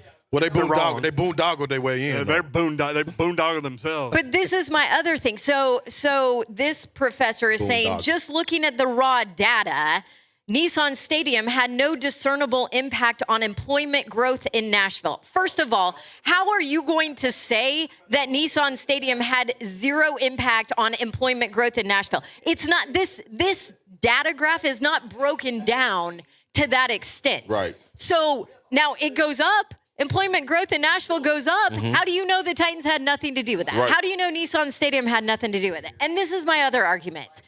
They're sitting here saying, well, first of all, do your research and understand what the taxpayers are going to be on the hook for with Right. the current stadium, and then come back to me and talk to me about Yes, it. because the way it is constructed now, the Titans can ask for anything to be done to the stadium, and they have to do it. The city has to do it. And if they don't have enough With the money, Titans. they raise your taxes to pay for it. Yeah. Y'all are on the hook for any of that. This takes you off the hook. Right. And that clearly might be somebody's wrongdoing from forever ago, but that's how it is. Yeah. That's what happened. But see, like, this is- you can attack them, but This is where the misunderstanding comes from for fans as well and the public as well, because when you put out stuff like this and it's not all the way factual, come on, man, don't put nothing out there to have people reading and then be all up in arms about something that you're absolutely wrong about. Bondoogle, is that what the word was? Bondoogle? Boondoggle. Yeah, boondoggle that. You know what I mean? Well, here's on the very basic level. Surface. I mean, think about all the bars and restaurants that have tons of people watching Titans games. Would they all be in Well- there watching Falcons games? So the I mean, argument that's just a baseline. the argument is that the people that go to the Titans games then aren't spending money in the city because they're in the stadium instead. And, so 'Cause they don't park down there. visitation. Well, so, your entertainment costs are your entertainment costs, and they're going to pay it regardless of if they go to a stadium. But my argument is, too, that perhaps people will come here to go to a game. There's so many fan bases that come here to go to games Right. in Nashville because they want to be in Nashville. Right. And this is my other argument. You will have, and look, I'm not saying that taxpayers need to fund this stadium. Don't quote me as saying that. But you're also going to have a stadium like somebody from Atlanta was comparing it to Truist Park. I'm like, you can't compare a stadium like this with a retractable roof to a baseball stadium in Atlanta. You can't compare Atlanta to Nashville as far as tourism and city and destinations. Those can't be compared. It's apples and oranges. And on top of it, you're putting a building in that now can be used in the winter months. So you say Nissan Stadium 15 more doesn't dates. fit at least, right? At least. So you're saying Nissan Stadium hasn't helped employment. Well, you're going to have even more events. You're going to be able to have even more events. Don't argue with this because guy. you're covered. He's right. Nissan Stadium, the NFL, has had zero economic impact on this market. Zero. Man, what a boondoggles at? I don't know. That's what I'm looking for. All right. And we need a shirt. Yo, boondoggle this. By the way, That's what this one's Tennessee has made the top 6 for Iowa State transfer guard Tyrese Hunter. The Big 12 freshman of the year averaged 11 points, 5 assists, 4 rebounds at Iowa State. They got a transfer from Indiana State over the weekend. Wanted to get that in there because we said we would. But, yes, Don is upset at economic professors in the market. So if you do that, watch out. Yeah, more so for coming at my girl. Yeah, we'll be back. Gupted in 15.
1045 The Zone Monday edition. It is NFL Draft Week, and we love it. We're broadcasting live at one of Middle Tennessee's most prestigious private courses, despite what we did to it today, Old Natchez Country Club. Me, Slay, the Bully Man, Keith Bullock, Brett Kern, and Brett Batchelor. Yeah, we did sub in from time to time. Yeah. A couple people that had to run errands during the rain delay. Do you think that people that finished below – we finished second, by the way, with a 53. Yeah. Very proud of that. Slay and I had a ton to do with it. Ton. Yeah, man. We play the highlight of sports. Oh, Brett Kern has a really pretty swing. He does. I just saw the video of it. Oh, man. He online. Come on, Babs. Me and, like I said, me and Slay had a lot to do with today's success. Yes. They used your shot on a hole apiece. It's about. I mean, not counting That putts. beer beautifully. You like that, huh? It was gorgeous. Thank you. Best thing of the day. Thank you, my brother. I'm telling you, though, out of all the people I've seen shotgun a beer, and I went to the University of Tennessee. I've seen a lot of people shotgun beers. I got to tell you, man, nobody can surpass my man Ron Slay shotgunning a beer. If y'all keep giving me props, I'm gonna go get a tattoo. That says shotgun. Okay, hold on. I'll slow down. Yeah. Okay. Yellow light. A little late for that. Full effect. Gun show across, across your shoulders. Hey, no, but the energy out there was crazy. Even with the rain delay, people stayed around for it. And then, the second group came out, they doing their thing. But, man, I loved running into all of the people out there, the groups. It was real cool, man, real cool. And I hope we brought you joy today, because I was brought joy. Fistful of bourbon brought us joy. Woo! Yes, they did. During the rain delay. Our guy Tim was out there. Yes. Slay and I might have, because this was early on in the day. Correct. We might have taken care of some people that were stuck inside and wished that they had some of the pre-made Fistful of Bourbon Old Fashions. Yes. So Slay and I said, well, it's on hole 9. Yep. And Brett Batchelor, as the rain was coming in, Brett Kern, all these golfers get alerts on their phones when the lightning's near or the rain is near and all this. So we knew, and so we told the girl under the tent, like, you got like 5 minutes. Somebody's going to need to bring you inside. So Brett Batchelor brought her inside, but what Brett didn't do was grab the pitcher of Old Fashions. Which was almost as important as getting her to safety. Honestly. In my opinion. So Slay and I, in the rain, went out there all over we made our own, we were not on the cart path. I have no idea where we were. We did this without a map. We did, yeah. I mean.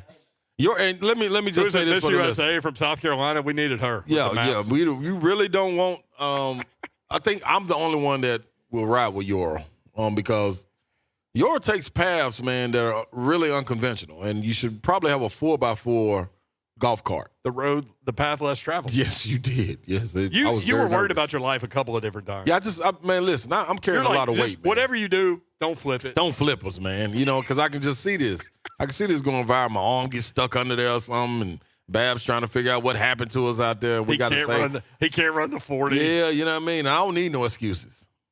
I'm out here. Take that, Babs. So we had fun. Brett Kern almost got his first hole-in-one on a par 3. He stung the stick, man. That was dope. It echoed through the whole course. Yes, it did. Bam! Unfortunately, he hit it hard, and it came back at us. Yeah, it did. So you hit like a perfect shot, but you're 30 yards 30 feet short of the green. Mm-hmm. So that's what happened. A lot of fun, though. NFL Draft Week, and looking forward to it. What are the Titans going to do? Are they going to do O-line? Jim White, TennesseeTitans.com, texted all of us asking who we thought the Titans would take. Mm-hmm. Which direction did you guys go? Slay and I had a conversation because we didn't want to pick the same person. Oh, I think I picked the same as one of y'all. Yeah. Well, you weren't there. Nope. So you get a pass. So Slay picked Kenyon Green from Texas A&M, who one of our draft people, I forget which one. Well, there's Tim down there. One of the draft people that we had said he's nasty. Yes. Like he doesn't get beat. I think it was Detillier. Oh, Detillier. Might have been. Yeah. Yep. Detillier was talking about LSU was blowing the brakes off him a couple of years ago, and that dude was still out there fighting. Yeah. And I've always said, you could tell a lot about a guy in a blowout, especially if you're getting beat bad. Like Eric Moulds was a wide receiver at Mississippi State. I told the story the other day, and I was talking to Blaine about this. I remember sitting in Neyland Stadium watching Tennessee just pound Mississippi State. and Eric Moulds had like 15 catches. Yeah. And they got hammered. And he's still out there in the second half. He caught like 8 balls. Still getting to it. And you could tell a guy like that's going to be successful. You know what I mean? Whether it's football or not, and he was. But so you go Kenyon Green. We both went Zion Johnson. No, I went. No, you went Green. Yeah. Yep, You went Green. Yep. Oh, so I'm on a ledge. You're on a ledge. All I right. thought by yourself. And let me tell you, this is the reason I got behind Kenyon Green.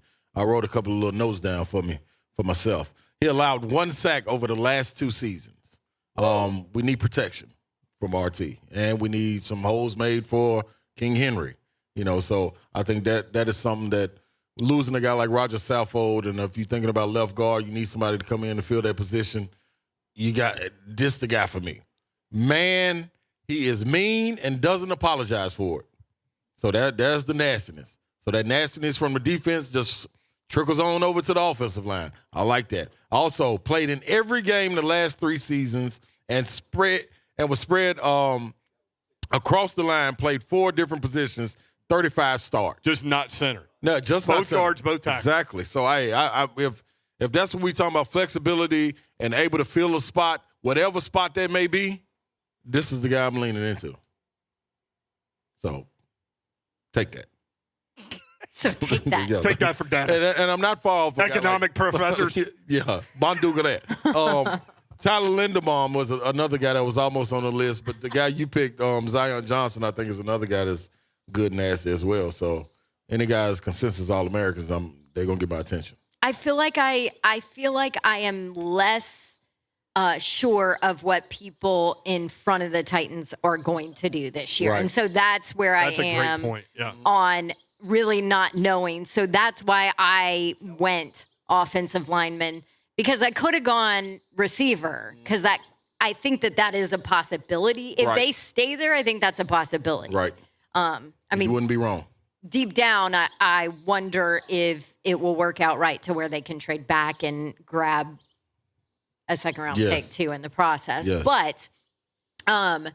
But yeah, so I feel like the teams in front of them, it's tougher to figure out this year more than ever. And is that because who knows with this quarterback class? Is that a little bit of a part of it, I think? Yeah, I believe so. That's why I think even with Jacksonville being one, if they were to go take a guy like Hutchinson, it's like, come on, dude, like the class, you just took Trevor Lawrence. You need protection. Right. You know what I'm saying? So But then you have the first pick. and then you got I there mean, you go. Yep. And you're the Jags. And you're the Jags. So you don't certainly jag. can't trust the Jags to do what they're supposed to do, But right? bringing in a new regime under Doug Peterson, things are supposed to be changing for the better. So don't get up there on the first pick and jag. Right. Don't jag Jags. don't pull a Jags. Yeah, don't pull a jag, man. Yeah, people walking around with clown outfits at the last game. Like, come on now. I mean, ultimately, they will do that. Yeah, jag? Yeah. Well, here we go. It's funny about them, though. Like, they've been horrible for a long time. And every year we're like, That's right, huh? every year we look at their roster and we're like, I mean, the roster's pretty good. It's talent there. It's talent there. So You jagged when you paid Kirk. Yeah, but you Thanks for have that. to. Like, you have to overpay people to come To get them there. to that ridiculous franchise and that ridiculously horrific, awful city. Aren't we hard on them? I mean, I am. I feel like Clay's very like gentle and like Today, man. emotional and nice Babsy. today. Yeah, you're in and- your feelings No, today. guess He what, is in man? his This is what y'all feelings. got to realize, You're just man. over there with your cigar. Yeah, man. Like I'm in a happy space, man. You got right these now. birds chirping. It's like Yeah, Tim man. Nance is sitting out here with us. And guess what, man? We finished second. I placed in something outside of my normal sport of basketball. After retirement, this is my first place. So, man. hey, I'm all right, man. I'm all right today. I want to take a shotgun to these little fat-ass birds that are making all this noise. Oh my Yo. goodness, that's in his feelings in a different way. I mean, can you imagine? There's 3 different nests up here. That's why. It is. The show is. And Yeah, they got live and babies direct. in there. They got babies in there, and they Yes, do they do. not appreciate There's a us baby just sitting right here on the roof. hanging out. Just hanging. Here's what I don't want Jacksonville to do. Take Evan Neal from Alabama. Like, take anybody else. You'll mess it up. I love that guy. Really? Oh, man. You want to see him do good. Yeah. But I know. if he goes there, I won't want that. So, Right. I mean, it is what it is. More draft talk if you want in at 3HL1045 on Twitter. And we'll be back to the golf course. This is a great view for us. Beautiful. We are on Zone TV, Facebook. What if I don't have the list in front of me? I don't know it. Facebook, Twitter, Facebook Live, Twitter, Twitch. YouTube, and Twitch. Twitch, please. There it is. I knew I had Twitch at the end. There you go. All right, that's what we're doing. At 3HL1045 on Twitter. We'll be right back. Nashville Preds and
3, 2, 1.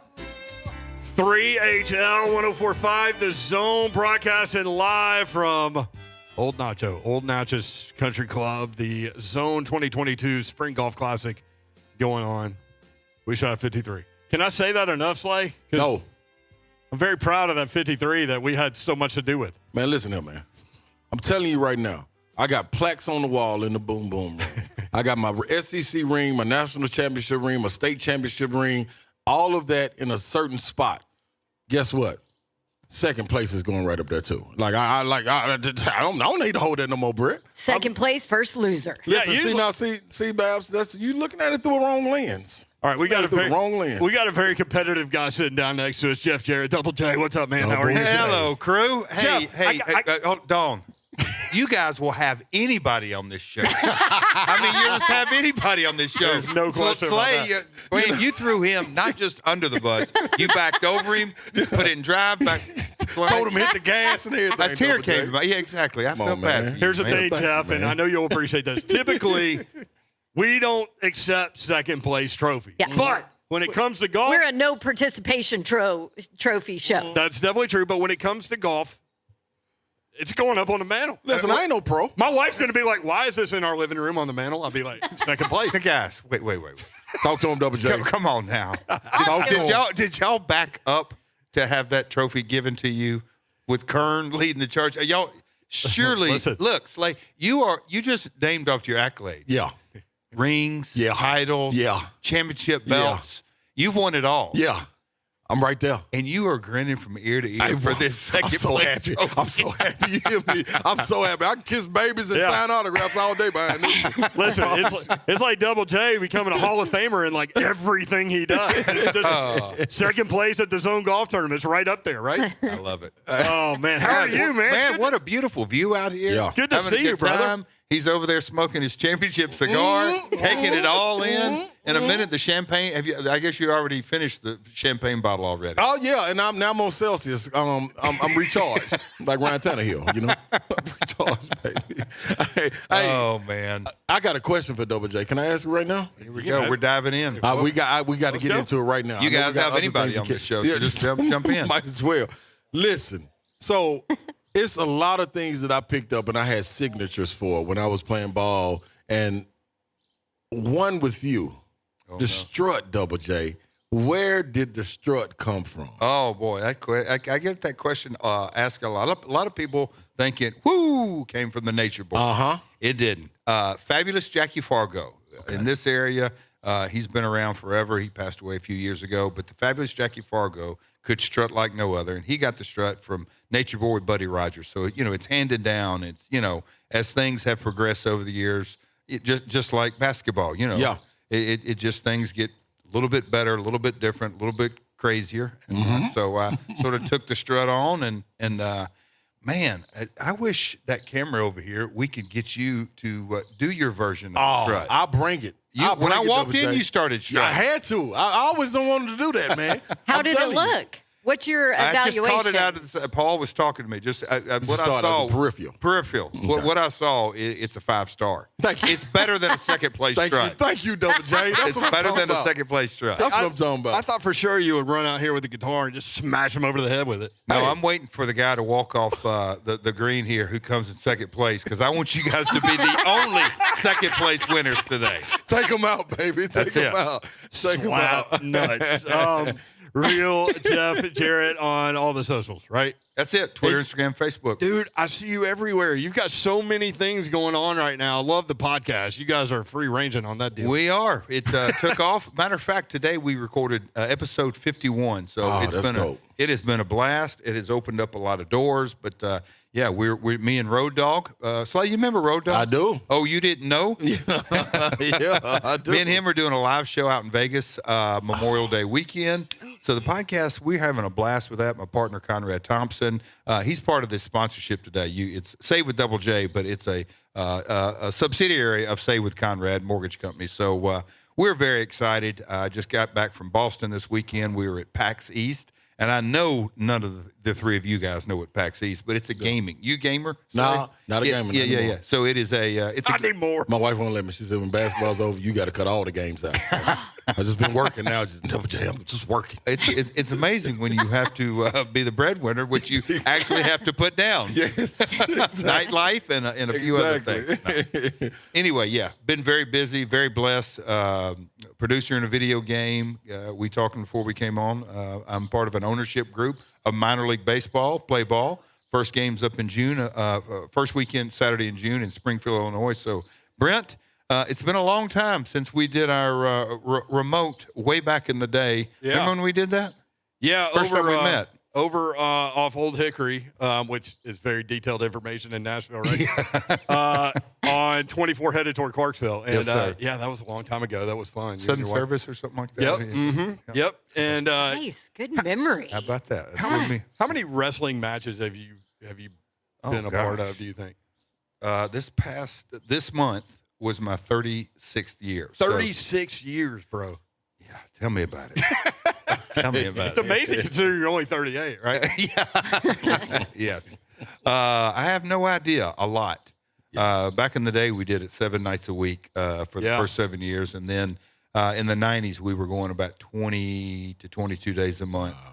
And then, so it slowed down from there. But yeah, there for a while, it was a grind. Big time. Yeah. 7 nights a week. That's what I was going to ask. Like, how much of a grind was that? Like, It people was. talk about Well, you have to be on, too, all the time. on top of the physical part of it, you know? You do. But in a lot of ways, it's just, you hear about musicians. That's the only, well, not the only. It is a kind of a downside. Ball teams have seasons, so you have the off season and rest, and you get ready to ramp up again. If you're in the music business, you go on tour, then you come home for a while, recharge, reset. Wrestling is 12 months out of the year. And so there really is no off season. And when you just get going and going and going and trying to hold on to that spot, a lot of times guys work injured, work hurt, which can further lead to a lot of bad consequences. But no, that's how things were. And I was young and dumb and an idiot and enjoyed it. But like a lot of us, but yeah, it's the business has changed quite a bit as far as schedule wise. Back then, could you have other interests? No, literally no. I mean, that is many, many times. It's, home to wash your clothes and pay a few bills and then back out. That was the lifestyle. But we loved it. We didn't really know any difference. The business had evolved. It's what we did. We were on the road and went from town to town and got to do what we loved and perform and do all that. But the business has evolved. Back then we did TV in the early 90s every 2 to 3 weeks. And then it went live every Monday Night Raw on Monday nights. And then it went into Monday and Tuesday. Now just about everything is content and filmed. It's a pay-per-view or a premium show or something for a YouTube special. It's all pretty much captured. So non-televised events are much fewer and far between. So it's flipped that way. What in all that time, and I know this is probably like a ridiculous and hard question to answer, but there is no dumb question. But what stands out to you the most? Like, what's the I don't want to say best memory, but the memory that stands out the most? Because maybe it's not a best, Yeah. I mean, that's hard to say because the industry, I do remember just the times out on the road. At the end of the day, the wrestling fan, my grandmother, she didn't wrestle, but she promoted and she did everything but wrestle. And just kind of understand the relationship that we have with our fan base, no matter where it is. And I've wrestled literally Tel Aviv, Israel, Mumbai, India. I played over there. Did you play in Israel? Tel Aviv. Yeah. That's a whole different conversation. But our connection with our fan base is I think it's really unique. It's one of those things that they see us on TV, but then they can actually come out and see their favorites or not so favorites, and then we're there. So larger than life kind of television characters, but you can come and pay your tickets and do a meet and greet and sign autographs, all that. So I think the special things are when you get to perform in front of an audience and you connect with them emotionally and take them on that roller coaster ride. So our relationship with our fan base is definitely unique. We saw Kyrie the other day. I'll tie it back into sports. Mm-hmm. I get it totally, but yeah. I have an issue, not an issue. He can live his life, but different players, whether it's NFL, it doesn't matter what professional sports. a lot of those guys, they don't truly get the connection that they're entertainers, just like professional wrestlers. And if you don't have TV ratings, and if you don't have people paying tickets, and if you don't have sponsors lining up, you really don't have a paycheck. Right. It's that simple. Now, can one guy move the needle? Ask Tiger Woods. Right. But you know, when you look at different folks in the industry today, and I say sporting industry, it's fascinating how sometimes they overlook their connection with the fans. Listen, Double J, I don't know if you know this or not, but man, I'm from the inner city of Nashville, and you are a hood hero. And let me tell you the reason why. It's not necessarily for wrestling, but when we used to come in the gym and play pickup in the Kiwanis and see the pictures on the wall, like, dude, I'm serious. Like, man, we'd be like, man, that's Double J, man. Like, and a lot of people don't know that, man. So when you were able to walk away from the basketball game, you still feel a love for that, though? Basketball? Yeah. I am a basketball junkie. Ah, there it is. You know, and I try to tell folks, I just did media last week in Boston, and it was about gaming and everything, and they got into a long-winded, long-form interview, and they were asking about different things. Like, I'm sure you don't watch any sports, and I said, wait a minute. Yeah, what you mean? And then when I got into it, and they go, the guy was sort of taking a shot at the NBA, and I said, look, I get it. Major League Baseball has 162 games, and NFL preseason, all that. I said, they're pros, but I said, turn on an NBA game today. I don't care what game it is. They're in the playoffs. When you see, it's one thing to see, no disrespect to college, but you can relate to this. No disrespect to college when you see a college kid's diving for a loose ball. Yeah. When you see a 28-year-old man who is getting paid a boatload of money at the highest level, when you see him scrapping on D and going for loose balls and just banging out, I truly believe the best as a collective group athletes in the world are NBA players. Yeah. And when you see them go 100% for 48, that is a whole different level of athleticism. So I love Totally agree. I love basketball. I love it. Yeah, I know. Absolutely. Yeah, ain't no Double question. J, Jeff Jarrett, real Jeff Jarrett on all the socials, including Twitter at 3HL1045. You can see a picture of Jeff with us. WWE Hall of Famer Jeff Jarrett. How did you find out? Who told you? How? I haven't heard that story. What's that now? That you were a Hall of Famer. Oh, that you were gosh. going into the Hall of Fame. You want to hear something ironic, Brent? What? Tomorrow morning, you just gave me a layup. Folks, I promise he did that. Tomorrow morning at 6 a.m., the new episode of My World drops. And the title of the episode is From the Hell to Hall. So I'd gone. Wow. Yeah, it literally. That's awesome. We're talking about Great minds, man. my path into the Hall of Fame. Yeah. I went through a real dark time in my life at the end of 2017. Came out of that, and the first Sunday of 2018, got a phone call from a phone call from WDB Talent Relations. And, I mean, it was like, hey, I was getting ready for church. I was ready for church, and my wife is a little behind. She was in there. Anyway, they called and said, hey, Jeff, we'd like to talk to you about something. I'm like, yeah, shoot away. Like, Vince would like you to be in the Hall of Fame. Wow. I mean, just like that. Wow. Here it is. Wow. I just like, I didn't really know what to say. Yeah. I'm like, What a God moment, man. oh, dude, I could. And cheap I don't plug. know everything about what you went through, but I know enough to know that was a God moment right there. If you listen to that podcast, and I hate to, it sounds like a gratuitous plug, but you No, open the do door. it. It Listen. is a 2-hour journey of what happened in October of 2017. The disease of addiction busted me right between the eyes, and it was a real dark time. And literally, I was just getting back on my feet. What am I going to do in 2018, putting my career back together? That call came, and the trajectory of my career radically changed really from that. So the Hall of Fame was cool in so many different ways, not just professionally, but personally. Yeah. How much freedom do you find being able to talk about that? Oh, bud. I mean, I have a mission. You can tell I'm getting goosebumps. I want to help someone. If one person is listening, because I was that guy that had some good success on a basketball court, got into wrestling. It came second nature to me. Believe it or not, I could talk a little smack. So my career was going well, but I was the guy who knew it all. I could do this. I was blessed with a business mind, but there is no way, shape, form, or fashion I could not.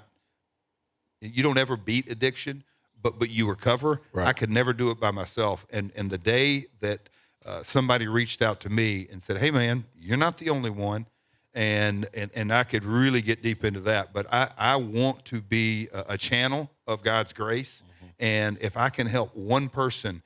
And I do that day in and day out. Try to, I talk to different folks. I got something going on in my church, that's rolling out. But Brent, I appreciate you asking me that because that's the real stuff. You can forget smack talking me and Slay about smoking cigars and basketball and Dawn throwing you under the bus and backing over you. That anybody play golf with you, Right.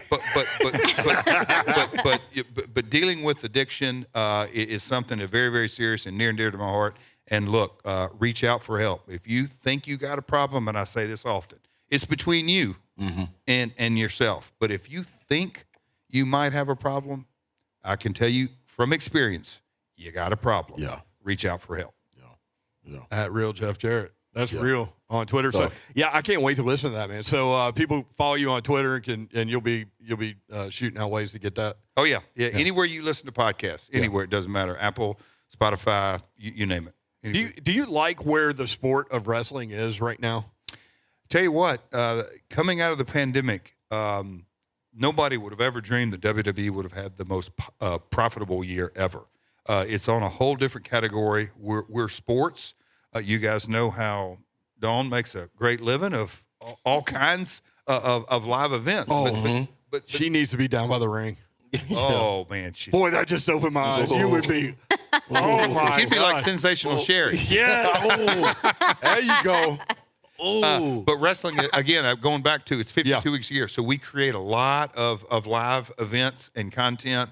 And, when you look at collectively the social media presence of professional wrestling and YouTube, I mean, Peacock bought the programming. Right. And so you see that, in Estonia. In India, a Sony network carries it. In the UK, BT Sport. It's all over the world. It's a global. It truly is a global sport. And you ask, do I like where it's going? Absolutely, because just this year at WrestleMania, Johnny Knoxville. The year before that was Bad hilarious. Bunny. Bad Bunny wrestled. Rob Gronkowski. Just celebrity Pat McAfee. McAfee, I was going to say. I mean, that guy, that whole story, and I always like to give him a hard time about Titans and his Colts and all that kind of stuff. But what a story it is. He left football. Anyway, yes, I do. I think. You brought up a good point because during the pandemic, everybody was trying to figure out what do we do. Right. And wrestling figured it out pretty quick. Yep. Real quick. I mean, it's a television-driven thing now, and the arena stuff is awesome. I love taking my kids and all that stuff. But you're right. I mean, it's a television product every day, and they figured it out. Like, you didn't need an audience necessarily. And what was amazing is that technology in the company out of L.A., but, they basically had 1,000 Zoom calls. People could watch the show and then be, it wasn't optimal, but they brought fans into the arena via video screens, and people could watch it all over the world. So it created somewhat of an atmosphere. But, when Fox and NBC and other networks around the globe are writing checks for you to create content, tell you one thing, real quick, you figure out, yes, I'm going to deliver a show. Now what do we do? Are you not surprised that more athletes don't take that entertainment part of it as far as getting involved with the fans and creating different personas out there on the court, on the field, wherever it may be, and not push that even more? That's a great question. Can you hold this answer for the next segment? Now, look at Slay with the teaser going into the break. There you go. I'm a pro now, Jeff. Double J, slap the at Real Jeff Jarrett on Twitter. We'll be right back. 30 Channel 104.5 The Zone.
the very first you time. did? Yeah, I gave him a hard time. Well, I said, yeah, you've you only have been on to. the air 3 years, but I've been on every other show for 5 years. But anyway. How did that go? Good.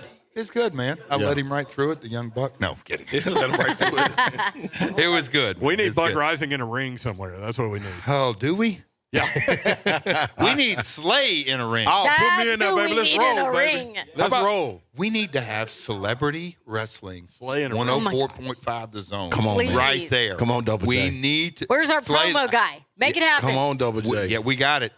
That's it. Let's book it. Yeah. We'll get a few Titans Rich just involved. thumbs up. We'll get a few Titans involved, a couple of Preds involved. Oh, that'll be game. You know who was talking Rich said wrestling all yes. day today was Keith Bullock out there on the He court. was. He was talking about he was like, who's your favorite wrestler? Who did I say? Who did you say?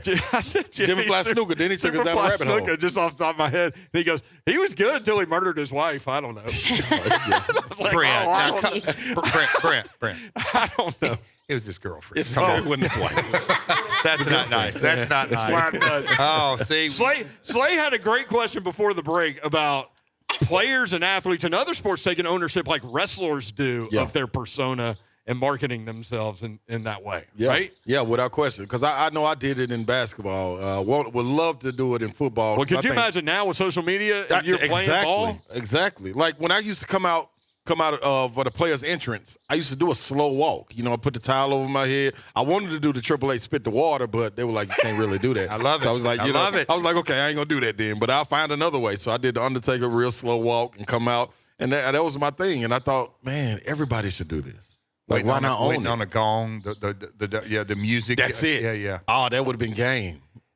So, what is the specific question? Why don't talent? Why don't players nowadays take ownership of their persona and push it even more like wrestlers Because the do? wrestlers are the best at it, right? And you're talking about engaging fans and stuff. Imagine how many more fans they would get, and that leads to more bucks as far as endorsements and things. Okay, so that was, and I don't want to get political here, but when you really look about just across society, not only sports but everything, our last president, not our current president, our last president is in the same Hall of Fame I am. I'm just going to leave that right there. You didn't know that, did you? No. I didn't know that. No. I didn't know that. Drop the bomb on Your us, Double J. former president is in the WWE Hall of Fame. What? Dude, I ain't know that. Hey, Persona. Vince, no, I say all that to say is wrestling is like pop culture. We always have been. When you look back, and I'm going to go in the 90s here, look at Dennis Rodman. Yeah. Look at Magic. Jordan. I mean, they rolled out a blueprint of personalities, how to monetize themselves after the game's over. Yes. And what I don't understand is, and I get the agents, and they're going for the contract, and especially in football, they're playing for that contract year, and basketball, and all the different sports. Yeah. But what I don't really get is guys, if you really, really, really have, I mean, a fantastic career. Yeah. It's game, set, match around 40 years of age. Yeah. So regardless, period. You just are. A lot of guys in their early 30s. So set yourself up. And I know there's a lot of broadcasting, but there's only a few Kurt Herbstreets. There's only one or two guys that can really transition and be in those primetime spots. So why don't they set themselves up for endorsements, even if it's in their, I don't know. It amazes me to this day how people don't say, okay, I'm going to, I guess it'd say I'm going to embrace social media. Yeah. And I'm not going to get on there and give my political point of view, or I'm going to argue about a ham sandwich, or any of the silly stuff. Look, it's an extension of your brand, and if you don't really roll the brand out of marketability assets, you're just kind of shooting yourself in the foot. So great question, but I'm going to lean it back to CAA, William Morris, all the people who represent all these athletes. I think they need to create a new department of character development, if you will, and just say, hey, guys, your career is going to be over.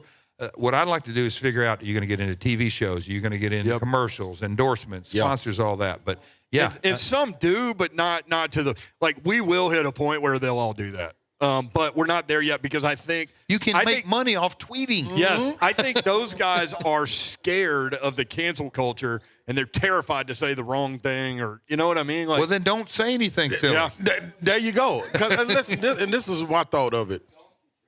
From high school, I figured out the numbers you put up, that's going to be great. Like, you can get that in the record books or whatever. But one thing that would never leave, and I always touched on it, going overseas and playing, anywhere I go, it's one thing that's going to happen. The fans going to love me, and I'm going to leave an impact. Because after that, your game's going to leave. Like you said, about 40, one thing they're going to remember all the way to 60 is, man, you remember the excitement he used to bring and things like that. Like, count me in. Yeah. Count me in. You made a point earlier. I was on the way out here, and I just want to pat myself. I left Hendersonville, supposed to be here at 5. I rolled in here at 4:59. So how about that? But Pac-Man Jones only played 2 years. Yeah. He left a mark on this town, maybe not the best of circumstances, but he dabbled into wrestling. He got it. Yeah. His playing days weren't so good here, Yeah, but when he left here, but he knew about marketability from day one. We had him on a couple of times not too long ago, Super Bowl and once before that. Fascinating guy. Like, he knows that. Yeah. Big time. And he knows, like, I was a kid in Nashville. I was a man in Cincinnati. And some things happened in Cincinnati where he had to take responsibility for more things that were bigger than him, And I forgot about that wrestling stuff that he did with you guys. Yeah. Like, he got that. Yeah. I'll never forget the look sitting across the table in Titans. Underwood, like Steve Underwood. Oh my God, Is it twirling that mustache? that's a whole nother podcast right there, boys. Yeah, indeed. My players are going to do what? Exactly. Tell you what, though, I told him, I said, look, it's my job not to get him hurt. If I get him hurt, how's that help me? Yeah. And he's just kind of looked at me and he goes, oh, you're right. I said, yeah, believe it or not, what we do is for entertainment. He just nodded and laughed. Anyway, it's a great story. You speak of that. You bring up Titans and entertainment and people coming out to watch shows and all of that. I know Brent talked about during COVID how, really kind of the TV portion of it kicked off. But all this talk about a new stadium with a retractable roof that can now hold events year round. And what's your opinion on that? That is something maybe WrestleMania could jump into. I'm a lifer, born and raised here.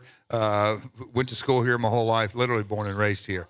I was here when it was just a college basketball town. Vanderbilt, Trevecca, Lipscomb, and all that.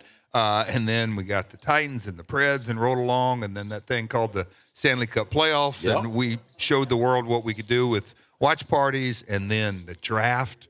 Yeah. And just one thing after another. And little old Nashville isn't little old Nashville, but when I heard about the chatter about the new stadium, of course, everybody immediately goes to, oh, man, we're going to get a Super Bowl. Well, my brain went right to, we're going to get a WrestleMania. Yeah. I mean, that has to happen, right? Well, and I just was telling some folks, and on Buck's show we talked about it as well, but WrestleMania now is 2 nights. And it also brings a television show on Friday night and a television show on Monday night. So no disrespect to NFL fans, but bringing a WrestleMania here, it has a bigger economic impact, more money than a Super Bowl. But to your question, I am absolutely thrilled. I think I don't think people in Nashville really understand how geographically fantastic our city's laid out. Right. Like right across the stadium, go right up to Music City Center. Bridgestone's right there. Nightlife is there. Great food around town. We finally built out, and we're not paying $400 a night for a Hampton Inn, so our hotel space is good. I love Hampton, but no. I'm excited. It can't happen fast enough, but it's really cool. I just hope Robinson. Man, we got to get in gear. We got to pay AJ and no. we got to win. We got to win. We got to get us a Super Bowl team. But it'll be a couple years. Ultimately, AJ is going to get more than 20, right? I mean, that can't be just this is it. Yeah. I mean, hey, I believe so. Got to be a little bit more. We'll By the see. way, shout out to all the birds that have flown through here like Maverick and Top Gun. Hey, man, coming through. They're hovering around that second place trophy over there, guys. That's what it is. That's right. Everybody wants a piece. Everybody's going to say they're going to land on it and jump something on it. No. Nailed it. Jeff Jarrett's got the podcast dropping tomorrow. You want to check that out? I'm definitely doing it. Hey man, we appreciate the time. It's I great love to it, see guys. Yeah. Award show tonight. Do I actually get to present you guys with this second place trophy? No, we already did that No, one. that's But for you the can next take the second place trophy from whoever actually wins it. I'll do that. Give it to I'll smash somebody it. else. Yeah, I'll get smash chunk it. I'll do it. At Real Jeff Jarrett on Twitter. We appreciate you being with us. We'll be back at it tomorrow, 2 days in front of the draft. This is 3HL. Later.